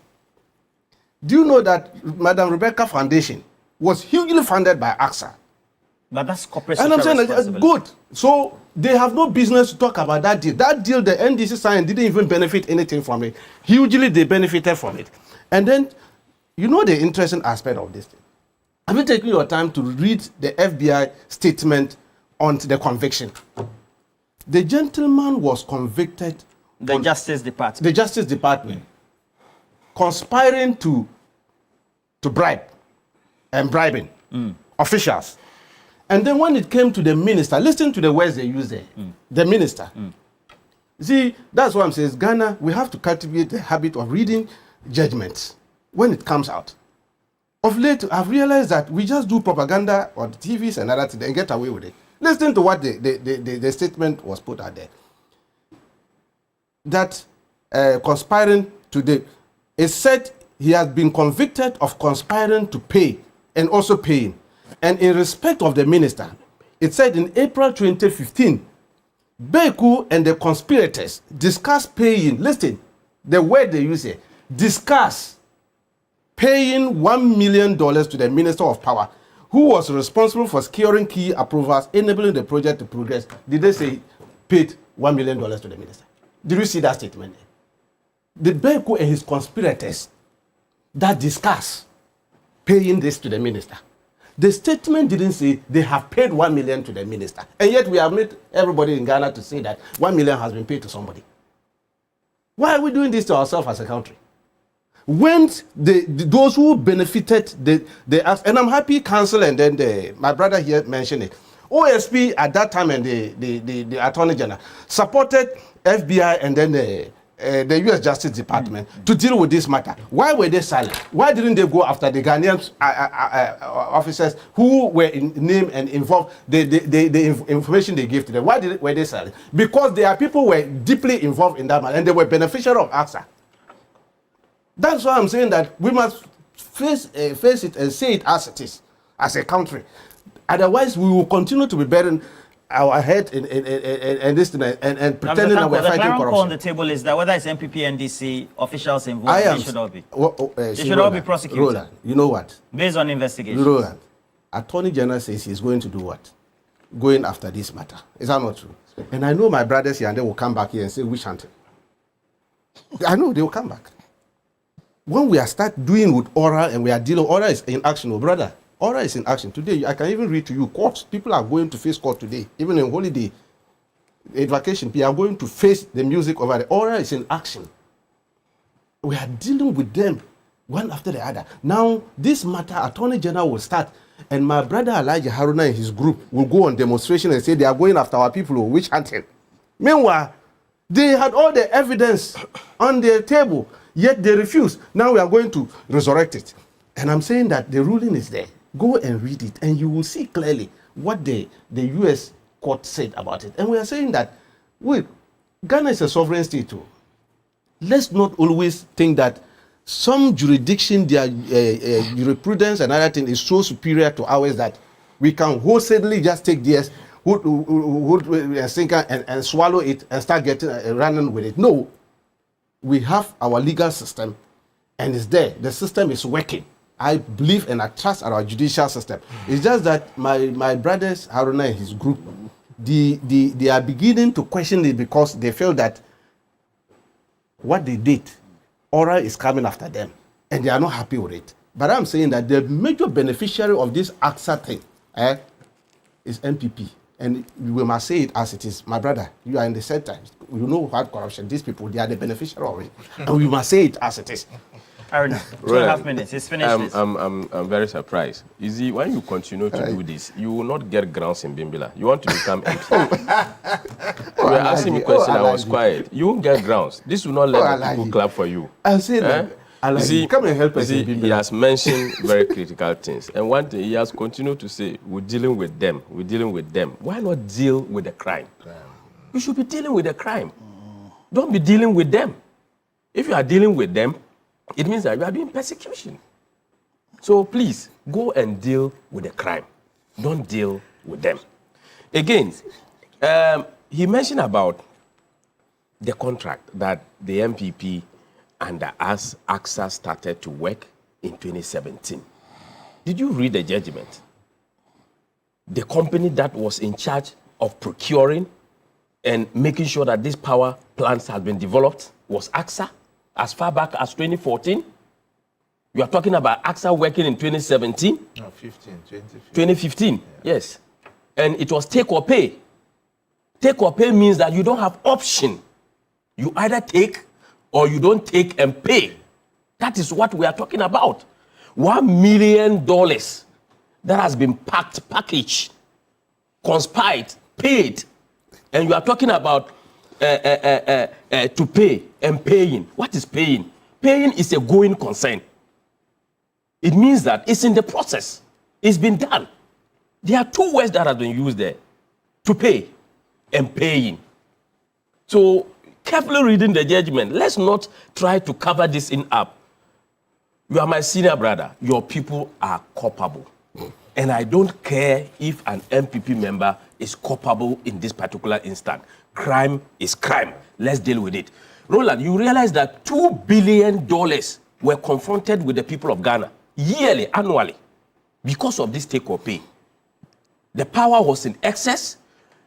We're not utilizing many of them. The plants were sitting down, and it was a cost to the states. But somebody had benefited from it. To borrow the words of the MPP USA, the US did the raining. Ghana is still looking for their umbrella. And we have to be very careful. We have to deal with the crime. And in this particular instance, names are there. Titles have been put out. There's one power minister. There is advisor who was there. There is members of parliament in the safe parliament. There is members who went for that particular inspection. They are there. The shell companies are there. All these things have been mentioned. Please, Mr. Attorney General, we beg you, stop the media prosecution. Take your respected gun on. Go into the court. Prosecute this matter. You have been given the documents. You don't need much investigation. It's just about making protocols to get the documentation. Use it. The chairman is known. The chairman who was in charge of that particular committee is known. Amadou Sorogo is known. Please, let's not hide it. It has happened. I think mentioning names here. No, but the point is that we must learn from the U.S. jurisprudence so that they intentionally anonymize it. You see, we mention names and probably they were not even the people involved. And But the he was the damage has chairman. been done. Yes, He was the chairman, so let the at least court he knows the decide members that. who went. Let's allow the courts to decide that. You see, my brother, I'm happy with the tangent we are coming. When Bacon was removed as Tor, what prevented the government from dealing with him at that point? Is he And at I'm that even particular told point? that Afsa Energy was a sponsor of the First Ladies Foundation. You see, as a country, let's bring some kind of discipline to some of these things. It doesn't mean because I'm the president, my wife is the first lady. You see share companies funding a lot of projects under certain foundations. I think we must have a conversation as a country around some of these things. It breeds corruption. And more often than not, they do this to buy time so that the prosecution agencies cannot come after them. It's not an NPP problem. It's both parties. Because the Lordina Foundation also has several agencies who are taking government contracts, funding their activities. They haven't. I am bringing a national. No, it's not political scoring. It's a nationalistic thing. I'm bringing on the table. Foundation, I can speak on authority. Lodina Foundation has not taken any government contract. Not Lodina Foundation. Companies who take. What you are trying to say is that for corporate social responsibility, we are talking of AXA funding them directly. By way of our editorial policy, we also are enjoined to make sure that we do not impugn people's reputation. Exactly. Yes. And then also defame individuals when they have no rights of rejoinder or response. And we know that this will become a subject of a court matter. Exactly. Going by the position of the Attorney General. So let's be so minded. And also make sure that by way of our editorial policy, we also adhere within the tenets and then the provisions of that editorial policy. So let's stick to it. You may speculate that you know the committee, etc., but we also are enjoined to make sure that we don't speculate people's names to the detriment of our own editorial content and then also thereof reprisals by way of court summons, etc. All right. But that is why we haven't mentioned the members' name. But we have the chairman is known, the minister is known. These are known quantities. Yeah, but you get it. But as to whether the MPP that impugn their reputation when we cannot be certain, etc. It's what. No, but the point is that you haven't said that there were the people involved. You say that there was a chairman in charge of that. If you are discussing something in relation to Media General and who was the CEO then, if you get the CEO can get the members who were involved in that particular trip. So it is not a difficult thing mentioning that, oh, this particular minister or this particular MP was the chairman of this particular committee. You haven't mentioned that he was involved, but he's the chairman of that committee. So he knows who went because they cannot go on that trip and the minister or the chairman does not know. But as to what the MPP did when this particular gentleman matter came up, at that particular time, he was not being convicted. And until he's been convicted, you cannot necessarily take him on a matter. So if... Why did he resign? Take your time. Yeah, so his resignation was done. I don't have the letter as to why he's resigned. So you have no further better particulars. Yes, you have no, in that particular instance, you cannot be dealing with him when he's going to face a matter that that has to be determined. It is now determined, and the cases or the issues are coming up. So the issues that are coming up are those that we are dealing with. But in the instance of where he was at all, it is immaterial to this particular case. If there is something that is related to this case and all, then we should deal with it together. But this is something that is completely different. You see, 2.5 minutes, sir. Where I disagree with you, and I think you have made a very good point. I agree with most of what you said. But in relation to why the Attorney General and OSP failed to act, I disagree with your view. Because per the records, they indicted him in 2020. Because of this very... In this case. So indictment is simply he was charged. You understand? Per the reports, the Ghanaian Attorney General, Ghanaian authorities aided the USA to gather or to do the investigations and, you understand, aid in the conviction. You understand? So the Ghanaian authorities knew or ought to know that this was happening. But we didn't do anything. We didn't do anything. Essentially, what we have done is that we have rationalized corruption. Yeah. And that's the danger. Because, let me learn on this. Because, you see, we have rationalized corruption. So when you see a brother, you know him, you are probably from the same village, from the same school, and because of corruption, they are living lavishly, they are rich. You understand? They take the front seats during what's called functions. You understand? Those who are a little bit weak when it comes to the fair sex, they are getting all the fine girls. Like Roland. They are getting all the fine girls. So. Yeah, you understand? Then you understand, and they are and they are living well. They are going on their vacations. You understand? Showing it on social media because they did some deal, some crop deal, and had $100,000, had $1 million USD. At that point, you have rationalized corruption, and you have made it you've incentivized corruption, and that's the problem we are facing in this country now. And you know the sad bit. One country, we have Yoko that's meant to deal with corruption. We have Shiraj meant to deal with corruption. We OSP, Attorney General, Police, CID. We have all these institutions, all these laws, plenty laws. And corruption has become Auditor General endemic. Yes, endemic. And even on this parliamentary subcommittees, and even on this small platform, we want to turn this into an MPP NDC matter. Listen, my brother Kuti made an excellent point. I stand on all forces with your argument, because the cost of corruption is high. Right now we have a situation where one of the biggest issues why we can't industrialize, we can't have industrial transformation, is because of the cost of power. Because of the cost of power, it doesn't make sense to manufacture in Ghana. Yeah. And then we are faced with a situation where because of clear corruption, you understand? Yes, I will take your editorial policy. Management is also part.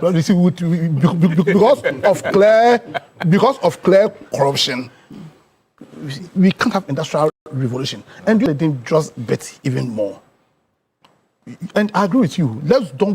We shouldn't go after them. Let's go after the crime. Yes. But if this your statement is, and I agree with this your statement, then why do you organize a demonstration when Chemawu to me has been convicted for a crime? Because they went after him. No. He committed a crime. No. I'm coming. How can you organize a demonstration on a day when 8 Ghanaians' lives have been lost in service to our country? When Chemawu to me has been convicted for a crime, they didn't go after him. He committed a crime. Section 14, I'm coming. Section 14, Section 106, I'm coming. Section 14, Section 106 of our Mining Act makes it a crime. What is it? A crime? 2. Now we should go after the crime and per our system. First of all, they indict you first. That's what the charge, and then you go through a process. And you organize a demonstration because Hanan has been indicted. You organize a demonstration because Edouard has been is undertaking a crime. Due process is being followed. You were in power for 8 years. You were the vanguards of our principle of this hallowed principle of probity and accountability. In fact, you led the creation of the OSP, and the OSP went after Professor Frimpong Boateng for issuing a report that a crime was being perpetrated. So you see, that's the danger of political parties. If they fail to understand their duty, because you go to Section 50, Article 55 of our Constitution, and our Constitution lays out the functions of our political parties. You know my earlier submission, I mentioned about the need for us to create the right political culture and the right constitutional culture. That is one of the fundamental duties of a responsible political party. And I dare say, I've said it and I'm going to say it again, that we saw the best of the NPP. We saw how a political party can advance the cause of democracy between when the NPP and how the NPP behaved themselves between 1993 and 2000. When they used the powers of their political party, the power to shape public opinion, to cause a fundamental advancement of our constitutional constitutional system. And yet, these same people have evolved into a new body that can go pour onto the streets and demonstrate when members, people, have been convicted for committing a crime. So that is exactly what I'm talking about. Listen, conviction and prosecution, prosecution and conviction should not be because of your party. We are under the principle of the rule of law. The principle of the rule of law says we are all equal before the law. So if I am the Dankwa, I commit an offense. The reason why I should be prosecuted and convicted, not because you understand, and shouldn't matter whether I'm a UP member. All right. If Haruna yourself you commit an offense, you should be. It doesn't matter. You understand? And we should have an unalloyed commitment to this. Dr. Nyaho is watching and strictly has sent me a message. He says that, Roland, I agree with your position. All those connected to the alleged bribery surrounding the Turkish power deal should be named, not just selected individuals. If members of parliament, public officials, or anyone else are supported by the available evidence, they should be identified accordingly so that responsibility is applied fairly and consistently. When I wasn't reading this, he then said, Roland, my request is simple. Just let the public know about my position, not necessarily calling out the names in public. And so I should read the message. Dr. Nyaho Tamaklo, good morning to you. I've read the message. Togbi. And subsequently, I have this one from Zilis Dwayne. Zilis Dwayne lives in the UK, and so they are used to the way the Europeans deal with issues. The people must account for whatever happened. However, that's why we voted them out in 2016, and the MPP came to mess everything. So what is Mr. Haruna saying? And again, so the wedding, discussing but not paid, is very important, just like what's drawn our attention to by Mr. Computer. And so does it mean that they started the discussions and then it ended somewhere else? So that's why we... yeah, so they began the discussion pre-2015, ended 2017 as well. But you know... but Roland, there's something fundamental I have to correct. We've been in this country before. We've been in this country before in which a minister's vetting process... You entered into my vetting process. Subsequently, we're told that monies were shared within the vetting, and also got to do with energy and related subjects as well. So officials who tend to occupy certain positions linked to certain sectors, sometimes they'll keep pushing. Whoever is interested by way of the parties as well. Have you not heard the words? I'm sure. Have you not heard? Let me give you 2.5 minutes. So I will wrap up on this. You see, Roland, we are gradually building a subculture where we put premium on intelligence than values. Because if you put premium on values, there are certain things we will not do. And that is where, as a country, unfortunately, we are driving to. You see, Haruna, just to set the record straight, Mr. Osebekun was removed at all MD because of this subject matter. Yeah. And there are available records to show that our investigative agencies aided the U.S. investigative bodies. So if the U.S. found it prudent to prosecute, what prevented us from also taking part here? I have this to say. Let's discourage the culture where political parties march to our investigative bodies when politically exposed persons are accused of what?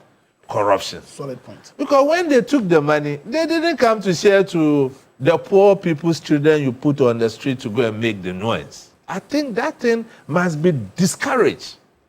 That is the bane of how these politically exposed persons are emboldened to do the kind of things they do. Because they know that when they are arrested, as a subculture, as we have always done, people will march up to the street. Yeah. And look, when Edu Bahini was arrested, we saw that.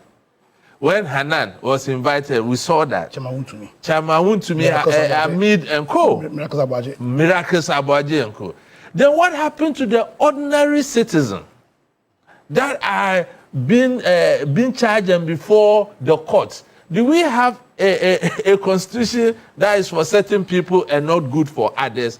Until we operationalize that and put it as part of our code of political conduct, I think that this thing will continue. Another thing I want to raise is that our social corporate responsibility of companies that are exposed to government contract needs to be looked at. Yeah.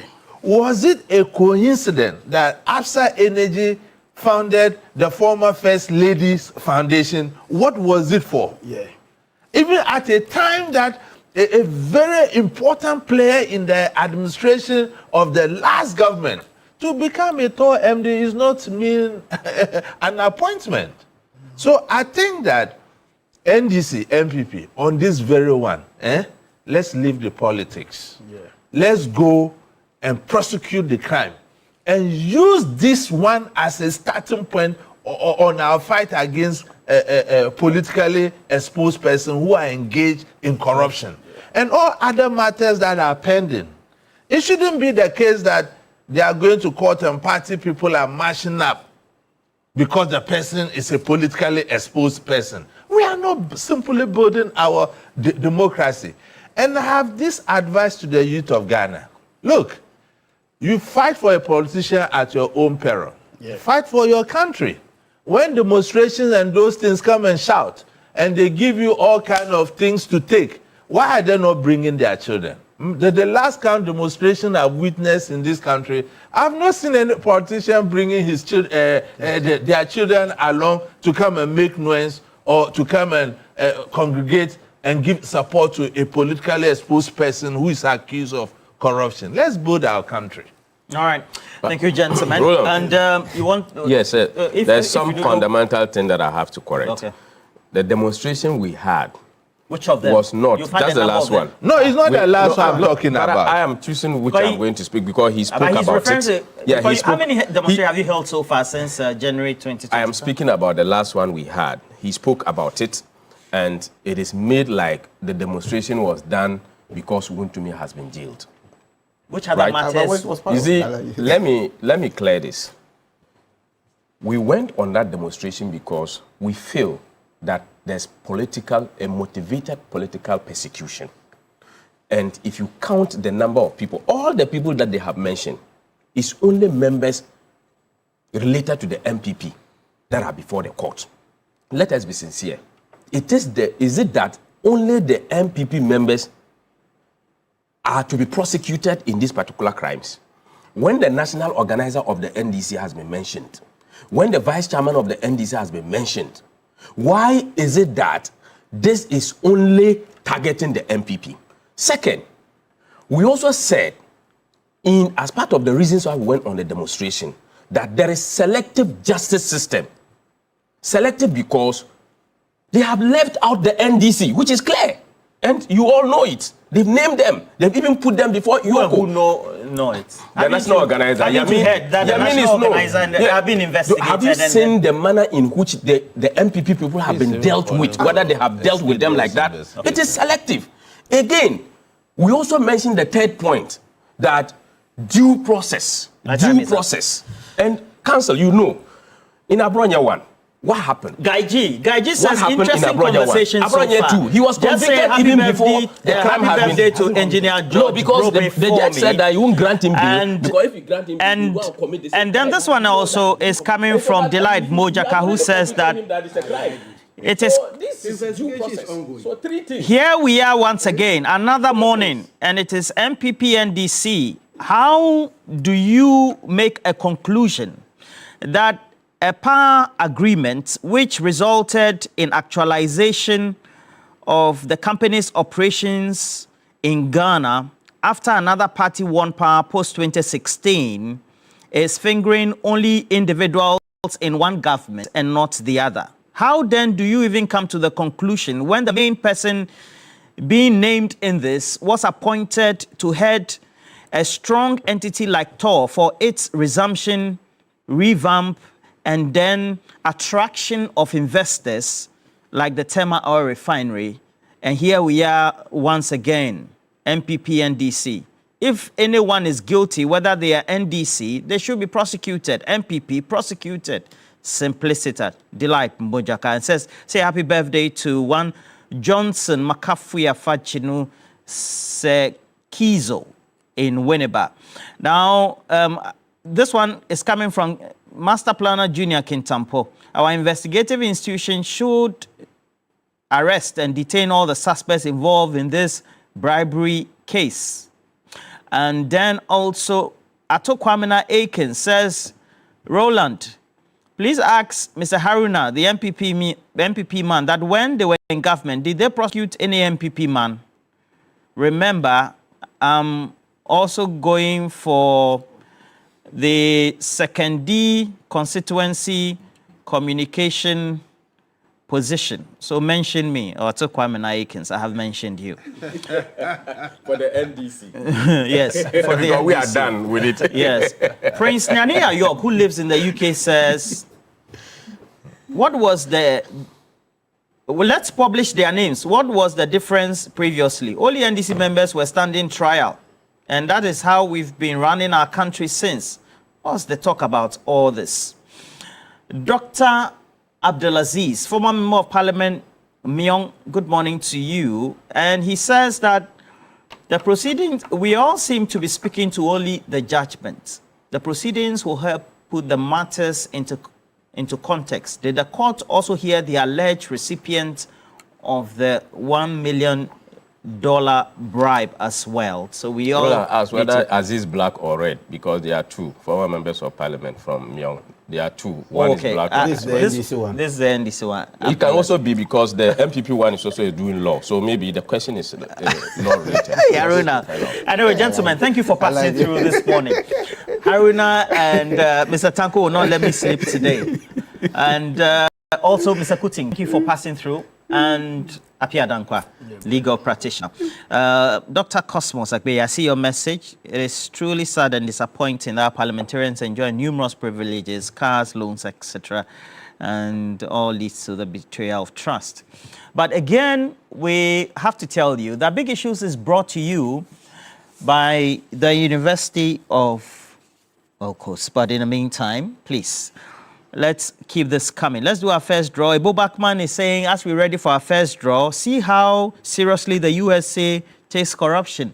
Just consider the relatively small amount involved in this bribery case and compare it to the gargantuan sums of money people are led to have stolen in this Republic of Ghana. It really puts our approach to fighting corruption into perspective. So the draws now. Cash out, *439#.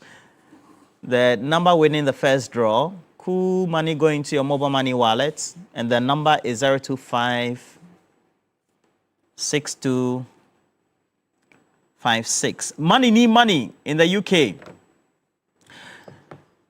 Also has a lot to share and says that, well, for all the things that need to be said, this is for the AG to show that he's ready to prosecute any NDC person involved without any delay, as he also prosecutes all MPP members named in the same case.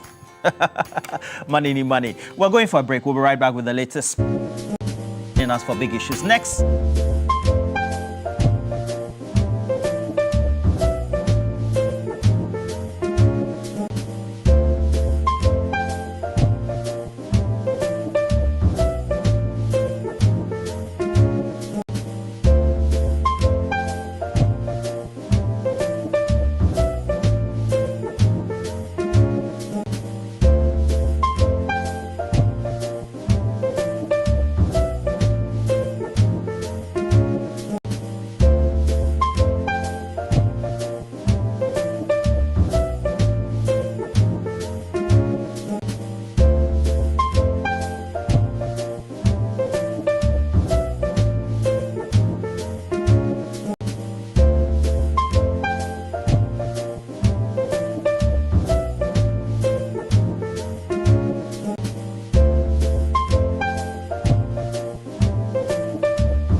Bill Ishen is here for us to do sports. And Bill, it doesn't look good.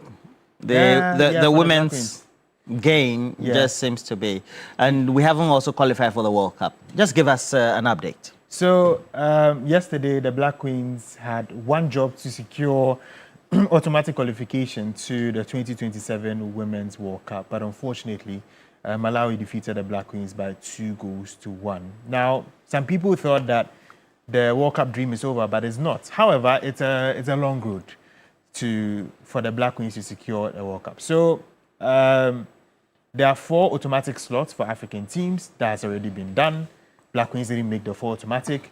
And there are 2 possible slots for African teams to add up. But it's a long road because the Black Queens now have to play against Ivory Coast on the 13th of August, 5 p.m.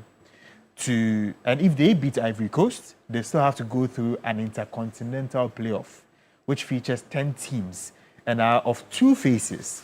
They have to go through phase 1, where they have to be one of the top 2 among 6 teams. Okay. And then go to phase 2, where they have to win a knockout game to qualify. So it's a long road for the Black Queens. They put themselves in a very tight position. Yeah. How many teams will be at the Women's World Cup? So at the moment, 4 have secured direct qualification to the Women's World Cup. That does not include the Black Queens. But then there are how many more slots after the playoffs? Possibly 2. Okay, possibly. Possibly. That is if the Black Queens and any of the other African teams actually secure. So right now we have 4 teams who are battling for 2 slots in the intercontinental playoffs. The Black Queens themselves, Ivory Coast, they'll play against them. There's Nigeria, there's South Africa. Okay. So they have to battle for 2 slots. And they're all strong women's teams, right? Yeah, they are. So it's a very dicey situation for the Black Queens, and they have to go through a very long road if they want to qualify to that 2027 Women's World Cup. Head coach Kimlas Björkegren of the Black Queens stated that he felt empty after the Black Queens lost by 2-1 to Malawi, although he did acknowledge that the Black Queens still can qualify to the 2027 Women's World Cup. To help them to go to the first World Cup in 20 years, and we felt that we had a good chance to do it today, but we didn't perform well enough, even if it was a little bit of a 50-50 game. Always when you're in the losing team, you need to face the truth, and the fact is that we lost with 1 ball, and now it's really painful. Yeah, I know there is another opportunity and a chance for us to go through some other games and qualify for the World Cup. That's absolutely correct. But right now, when you're asking me 15 minutes after the game, we went all in. I'm feeling empty right now. Of course, we need to sleep and build up again in one way or another. But right now is just a bad feeling. But there are other results on the continent, then also some wins as well. Can you just take us through? Yeah, Morocco, the host nation, secured a victory to qualify for the Women's World Cup. Algeria also secured a victory as well in their game. And then we do have some other results that include Cameroon defeating 10-time winners Nigeria, current winners of the competition, and then of course Malawi defeated Ghana. So as it stands, Algeria, Morocco, Cameroon, and then Malawi have all qualified for the 2027 Women's World Cup. And this is how the semi-finals will look like. Algeria will face Malawi, and then Morocco will face Cameroon for the opportunity to actually go on and win the trophy. All right. Let's go to men's football and go to Europe. Our own man, Antoine Semenyo, has been doing so well with Man City in their preseason games. Yeah, he delivered 2 assists as they defeated Atletico Madrid by 3-1. I think he's showing the form that he did show at the end of last season with Manchester City, despite being under new manager, that is Enzo Maresca. He's still showing that he has the quality and he's delivering. I mean, a lot of people would question why is he not translating that to the Black Stars level.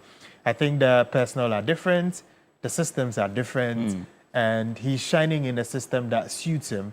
Unfortunately, it's not the same with the Black Stars, and hopefully he can eventually grow into that Black Stars role and become, one of the key players and deliver fantastic performances. But so far, we are seeing the Semenyo we want to see at Manchester City. As you can see, I mean, you can see the dribble on the... Yeah, that's a Neymar style. Yeah, and then the delivery to Omar Mamouche for the assist. That was beautiful. Well and done. flip. Yeah, well done from Semenyo. He has everything. He has the pace, he has the power, he has the skill. And as you can see, he can actually deliver those assists. And as you can see, very good run, good pass, good finish for Omar Mamouche again, delivering 2 assists to the Egyptian forward. And that's why you need consistency. Yeah. Haaland hasn't featured in their preseason games, or has he? No, he's not. I mean, he's had a World Cup where he did stay up until the quarterfinal stage. So, of course, he'll be giving a bit more rest before he actually also features for Manchester City. The GFA and Carlos Queiroz, any news? Yeah, the initial rumblings were that there would be an agreement where Carlos Queiroz continues for a further 2 years to lead the Black Stars through AFCON qualification and then AFCON if they qualify. But it looks like it's stalled. And according to GFA Executive Council member Audrey Safo, the GFA remains in discussions with other possible candidates to take over that Black Stars role. And so we have to wait and see how that develops. But of course, the hope was that Carlos Queiroz stays because I remember I had a discussion with some sources and they mentioned to me that, I mean, they are hoping to actually secure him on a 2-year deal. But it looks like it's stalling and they're looking at other candidates. So we'll see how that develops, what candidates that will be. Maybe that there will be candidates that were shouted at before the World Cup, or there will be a new set of candidates that might come in, and then discussions will continue from there. But apart from Carlos Queiroz, there's also, let's go locally, where there's Onia Atena Community League that features 4 zones, 32 teams, 8 teams in each zone. And during the weekend, they started with Zone A. And here are the results from Zone A, where Dome defeated Awochia Movement. And then there was Lashibi Community 17. They defeated Racecourse on penalties. There was a team Abeka. They lost to Ashoman Estate. There was Awochia Movement again. Anglican won. They defeated Kuntunse by 2-0. Domi Community were defeated on penalties by Lashibi Community 17. And then Awashia Movement defeated Ashoman Estate. So these are the results in Zone A. And do you understand the name Awashia Movement? I get a sense of what that means. Okay. That's fine. I'm sure that's why you laughed a little bit. No, yeah, because you kept mentioning apparently it was a table. Sorry, I wasn't a victim of it. Yeah, but that's so okay. So the qualified teams, I won't mention the one at the top. Is this one under the GFA as well? No, it's a Purely Onia Atena Community League. Okay.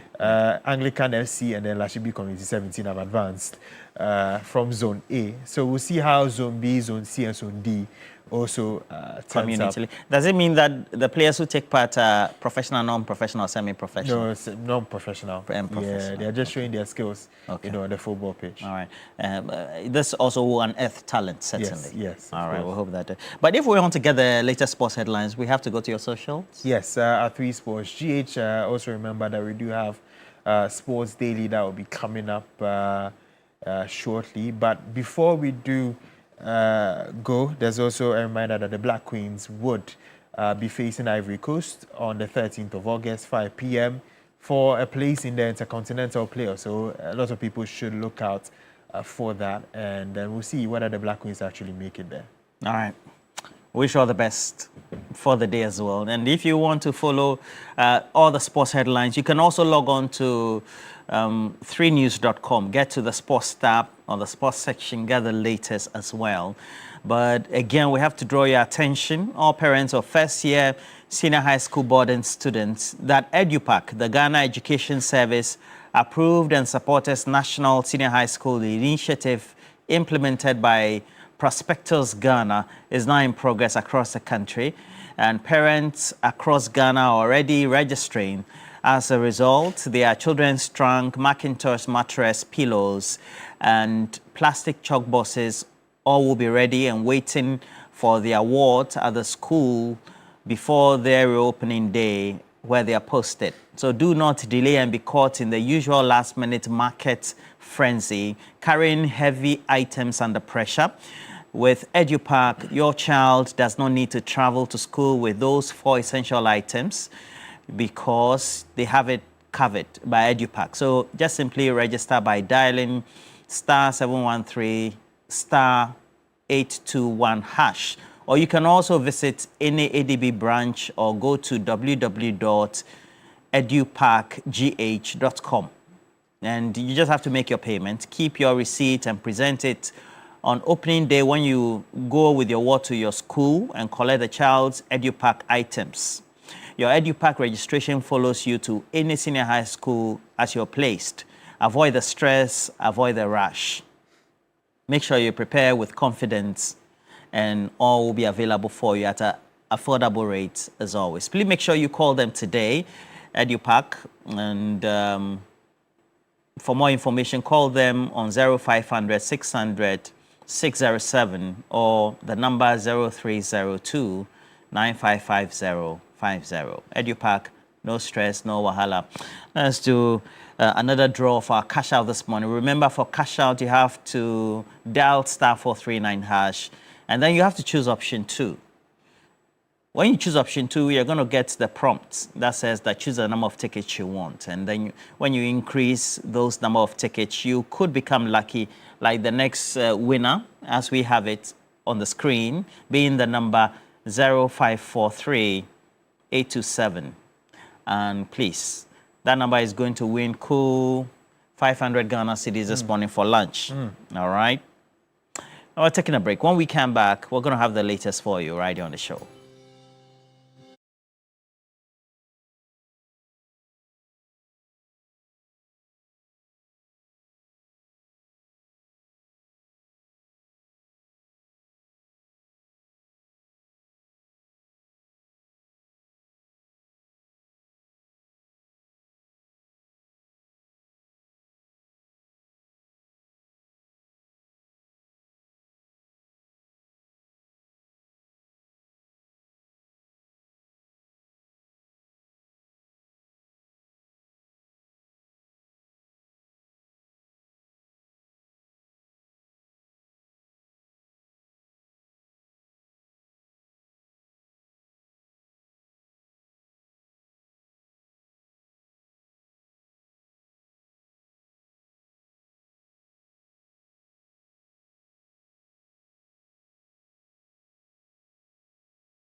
out of the country to seek, as it were, greener pastures here. Let me remind you once again, just for the context of the conversation we're having this morning, that the recent data shows that 21.7% of migration from the north to the south of the country is due to climate change and the challenges that come with it. And we already told you earlier this morning that we're going to be having that big conversation about this in the Upper East region, particularly from Bolgatanga on Wednesday. But ahead of that, we need to hear the real stories about why these young women, as it were, have decided to leave their various homes in the northern part of the country to come to Accra to work. And perhaps I can start with this young lady here.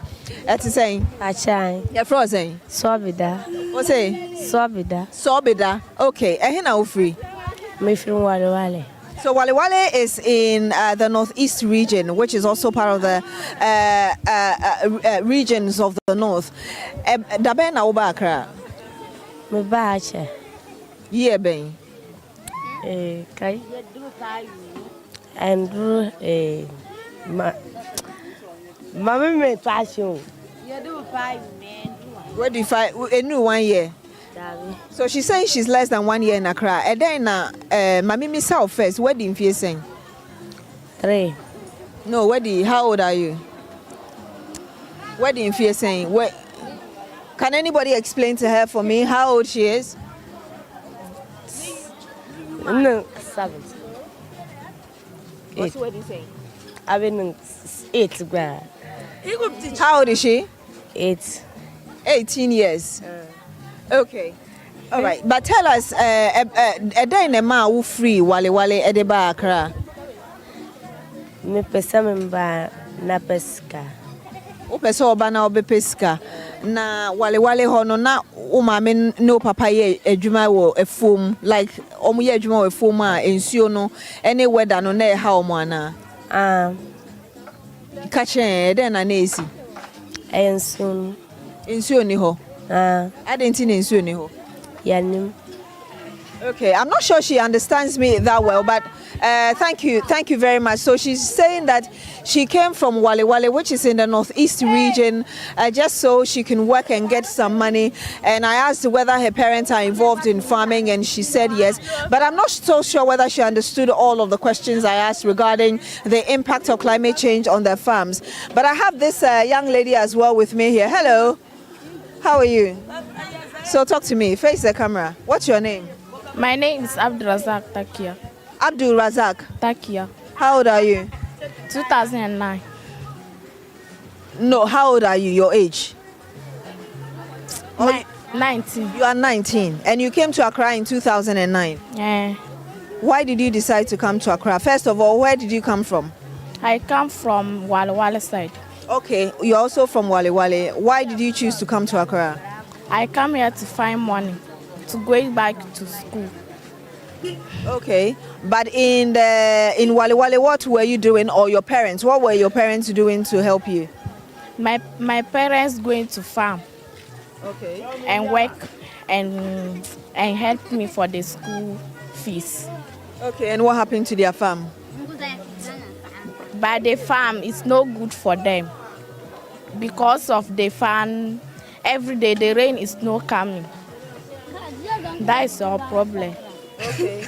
So what were they? No, you're speaking well. What were they farming? What were they into? Yam, vegetables? What exactly were they doing? Yam and maize. Yam and groundnut. Okay. And beans. Okay. But you're saying because the rains were not coming, it was affecting them? Yes. So have they stopped farming completely? They are not stopped. But they are still doing it? Yes. But how are they doing? You've been here in Accra since 2009. How are they doing? Do you check up on them? Yes. How are they doing? How is farm right now? It's good small. It's good small, you say? Okay, so you say you came to Accra to make money. When you were coming, what job did you have in mind to do? In my mind? Yes. What did you want to do? Did you want to do kaya like you're doing now? No, I don't want to do kaya. I come here to find money to go to school. Okay. To get some work in the school and working. so that I won't come here to do kaya again. But now you're doing kaya. Yes. Are you getting enough money from it? No. And how do you live daily? You have a place to live. How is it like on a daily basis for you? Is it difficult or you are okay? It's difficult. Okay. So you start working like from what time to what time? In the morning to what time? In the morning up to evening. Every day? Okay, and your name again is? Abdul Razak. Abdul Razak. Okay, so she's just obviously telling me her story of how her parents are involved in farming, but because, as she said, you heard her say that, because of the weather conditions, they are unable to continue with the farming, or it's not as profitable as they would expect it. And so she had to leave as early as 2009 just so she could come and fend for herself. And of course, you heard her say that she's just 19 years old. I would want to just get a few more of them just to tell us really about why they decided to come to Accra. Okay. So we'll get a bit more of them just so they're able to explain to us, like I said, why they decided to come to Accra. It is saying, what's that here, Juma? Okay, she's not comfortable talking, but there's another young lady with her. It is saying, okay. Yes, some of them are obviously shy and don't know exactly what they have to say. Obviously, they know their problems and why they decided to come to Accra. And you heard at least the two I spoke to about why they decided to come to Accra.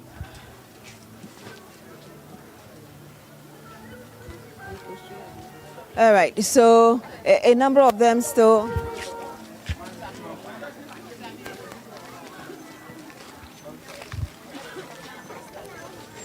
So we're just showing you visuals of the Malamata market here, even as we try to speak to some head porters who have decided to come to Accra. What's tree? Kasabe na uti. Okay. All right. So we'll try and just get a bit more of them here who obviously it's quite early in the morning. It is the time where they make that business and try to get monies. As you hear them there, some of them have had to work and actually do work from morning until evening just so they're able to get some money to take care of themselves. Like the young lady you heard who actually wants to just make enough money and continue with her education. Obviously, really highlighting the challenges regarding climate change. And again, just to remind you of some of the data are coming out, and the World Bank, for instance, saying that by 2050, we should have about 86 million people in sub-Saharan Africa migrating from the north to the south. And the basic reason is that they do have issues with climate change, and obviously if they're involved in farming and any other thing that has direct impact on climate change, you can imagine on direct impacts from climate change on what they do, you can imagine that they would want to find better options of making money and ensuring that they're able to survive, not just them, but their families as well. Okay, so I do have another young lady with me here who is busily selling. What is saying? I am. You're from saying? Swadika. Here now free buy. North. North, north. Wale Wale. Oh, you're also from Wale Wale. Okay, but do you speak a bit of English? No. No, not at all. Okay, tell us, how long have you been in Accra? Since Dabe now free Wale Wale Eba Accra? Ache. Ache. Last year, 2 years. Which me and my date Kakra? Last year. Last year na buy. Na edenti na uba Accra. Upeska. Na North wale hono eden na wo ma me ne wo papa yenti a wo baaye. Eden no mo ye wo ho. Oi. Omo ye den farm. Farm eden no mudua. Bayre ana beans eden de.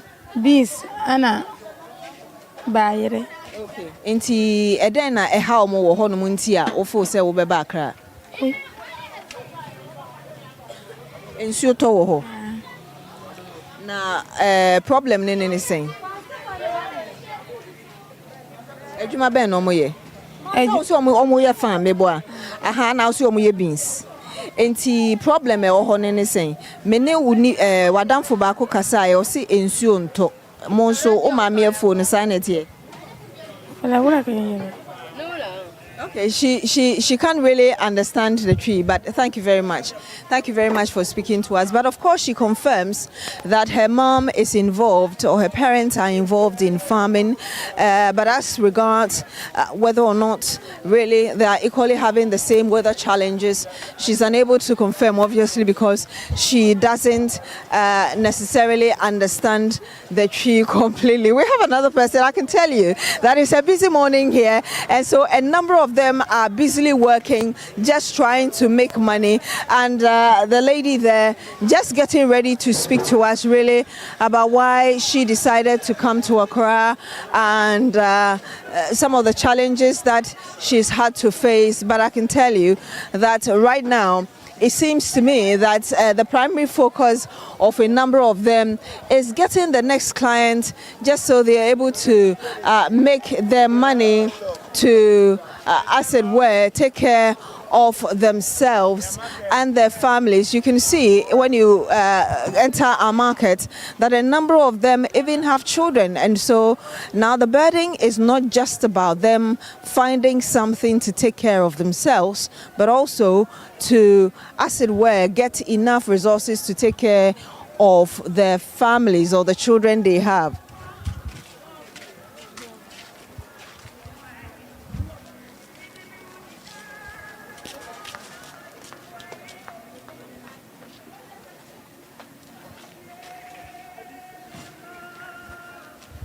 We're still reporting live here from the Malamata market in Accra, bringing you perspectives of why some of our brothers and sisters have decided to come from the north to the south. Hello, Etisei. Hello. Ufri. Ufri. Do you understand the tree? Ufri and he found north. Okay, I didn't know Accra. I'm not sure she understands the language either, but we'll try and get you as many as possible. But so far, like I did tell you, a number of them that we've spoken to have come here basically because they know that they need to fend for themselves, as it were, try to get some monies to take care of themselves because their parents are into farming, and like you heard me say earlier, and you heard a few of them confirm, they've had issues with rain patterns, among others, and so the farming may not necessarily be as lucrative as it should be, just so they're able to get the necessary monies they need to take care of not just themselves, but of really their families as well. And this morning we're bringing you a conversation about the Tonon Dam and the spillage of it.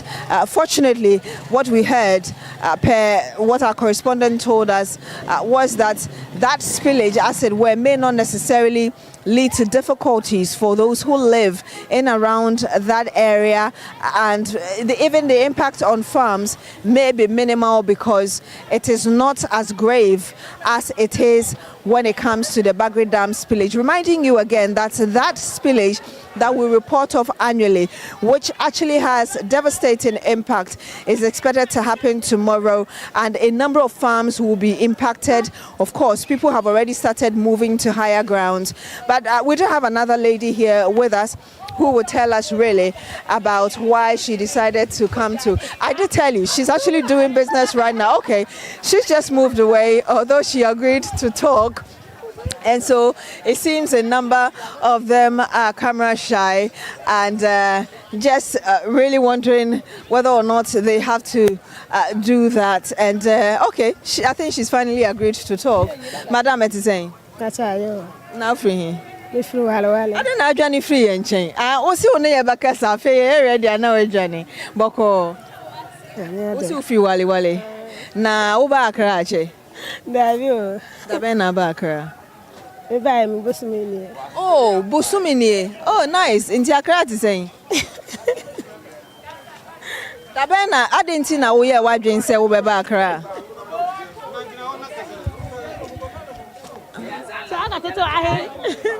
Adentina we are watching say Uba Bakra. The best kakakara. No, said then and I oho. No, for me, do. Meaning she was farming in the northern region, but she decided to come to Accra for money. Na dentina efo na wo ye no why wadwen say wunye biem na wo beba Accra. Metimi do ana me ni sika to spray na me pray ayi no. Sa metimi pray ade ayi no emba.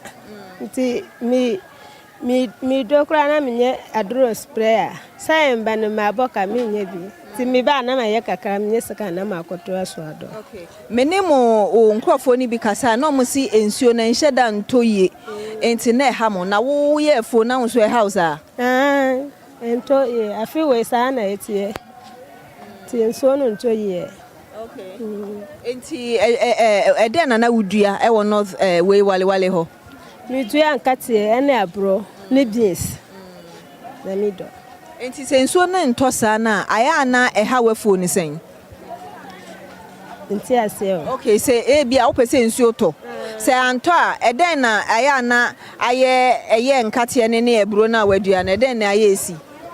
Ese ya na say eden. Esai. Nsuo no nto a esai. Okay. Nti uba Accra abusumini ni no hu ne sen. Wanya sika obetimi de akoba ka support wefo no. Dabi o minya ncha esa eduma ni ho so ti miye kakra. Okay. Enti why wadwen say we be call back anytime soon na wunya nkoye. Sam ka minya sika ne kakra dia metima akoto aso ahye say metima ado ana. Sam minya sika ne so a me ko okura na so no to a me kotina okon. Enti se sia last question se sia ya wa ba Accra yi wan na ehwe wefu no wo north ama. Me from me brand me kuno se o mehia man. Oh, nti wo kun wo ho no mo. Okay, na wo man so ya na oni ma. O mu nyina ho.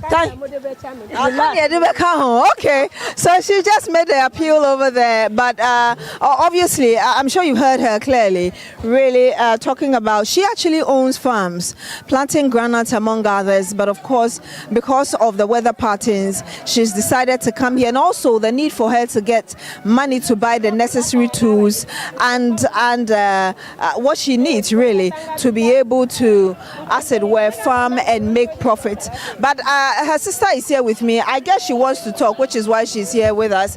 Hello, man. You're from Latifa. Now, who's suffering? The same Wale. Okay, looks like we are getting all Wales here now. Once we are there, now we are Wale and Sana Ubakra. Juma, Juma Bako. Juma Bako. Now Ubakra. Enche. Labeng. Bosulu Bako. Oh, not just only in the buy. I see. Now buy na sitting muti saying. Enye my cry. I was away. You buy na enye my. Okay. Enti won so wo no so no efo no e den na wudua beans ne katie na ebro. Okay.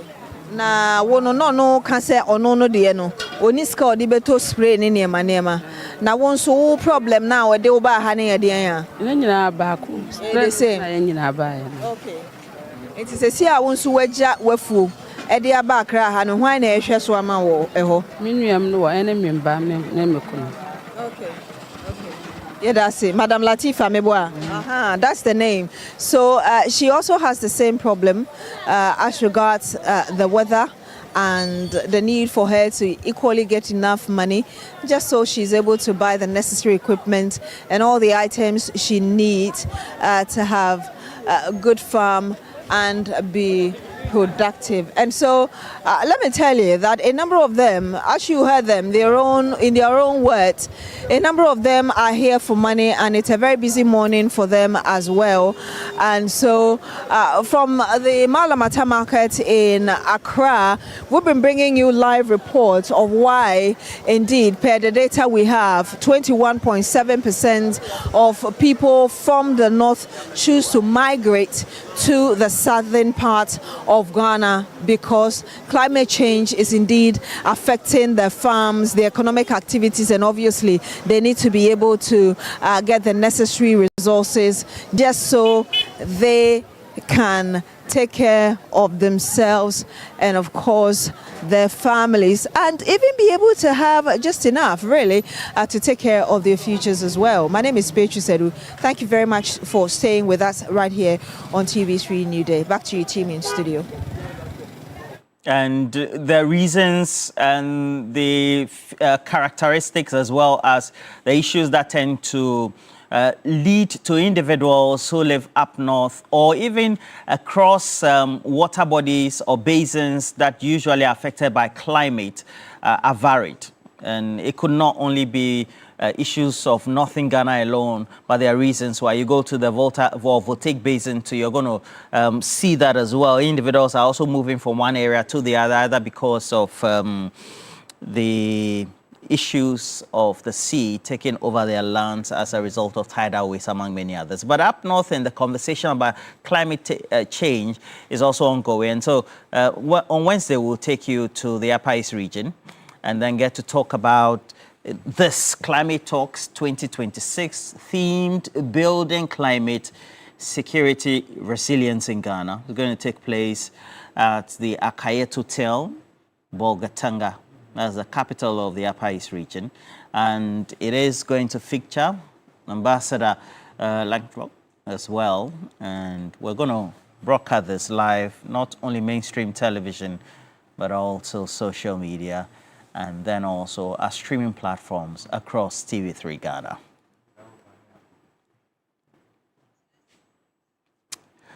And for those of you who tend to also acknowledge many people, let me say good morning to Claudius Korte, as well as Claudius Korte. Good morning to you. Works with Vivo Energy, manages the Shell station at Pando in the Volta region. He's currently in Accra. Good morning to you. Wishing you all the best and your family. But also, you're also celebrating your birthday from Delight Mojaka. Happy birthday to you. Johnson Makafuya Fajinu Sakizo, based in Winneba, wishing you all the best from Delight. And for those who have their photos, please, let me just apprise you that you're being honored this morning. And so we'll start some birthday acknowledgements this morning as quickly as possible. Arnold, happy birthday to you from your friends and family. Event lighting. You're also celebrating your birthday. Mrs. Antoinette Anku Nukumeko, God bless you. It's from your husband, Albert Achu Nukumeko. Wishing you all the best, Antoinette. Happy birthday to you, Isifu Razak of Maryland. Age gracefully from the kids and Jennifer, your in-law. Engineer George Brobe, God bless you. May God give you many more years of good health. Have a blessed birthday today and always. Engineer George Brobe. You also celebrate your birthday, Elizabeth Asefua. Thank you for the many sacrifices. You're loved and cherished, and it's from your son, Fifi Johnson. Dipko Ishmael of Wa, God bless you. It's from Aziz Donla. Happy birthday to you, Ishmael.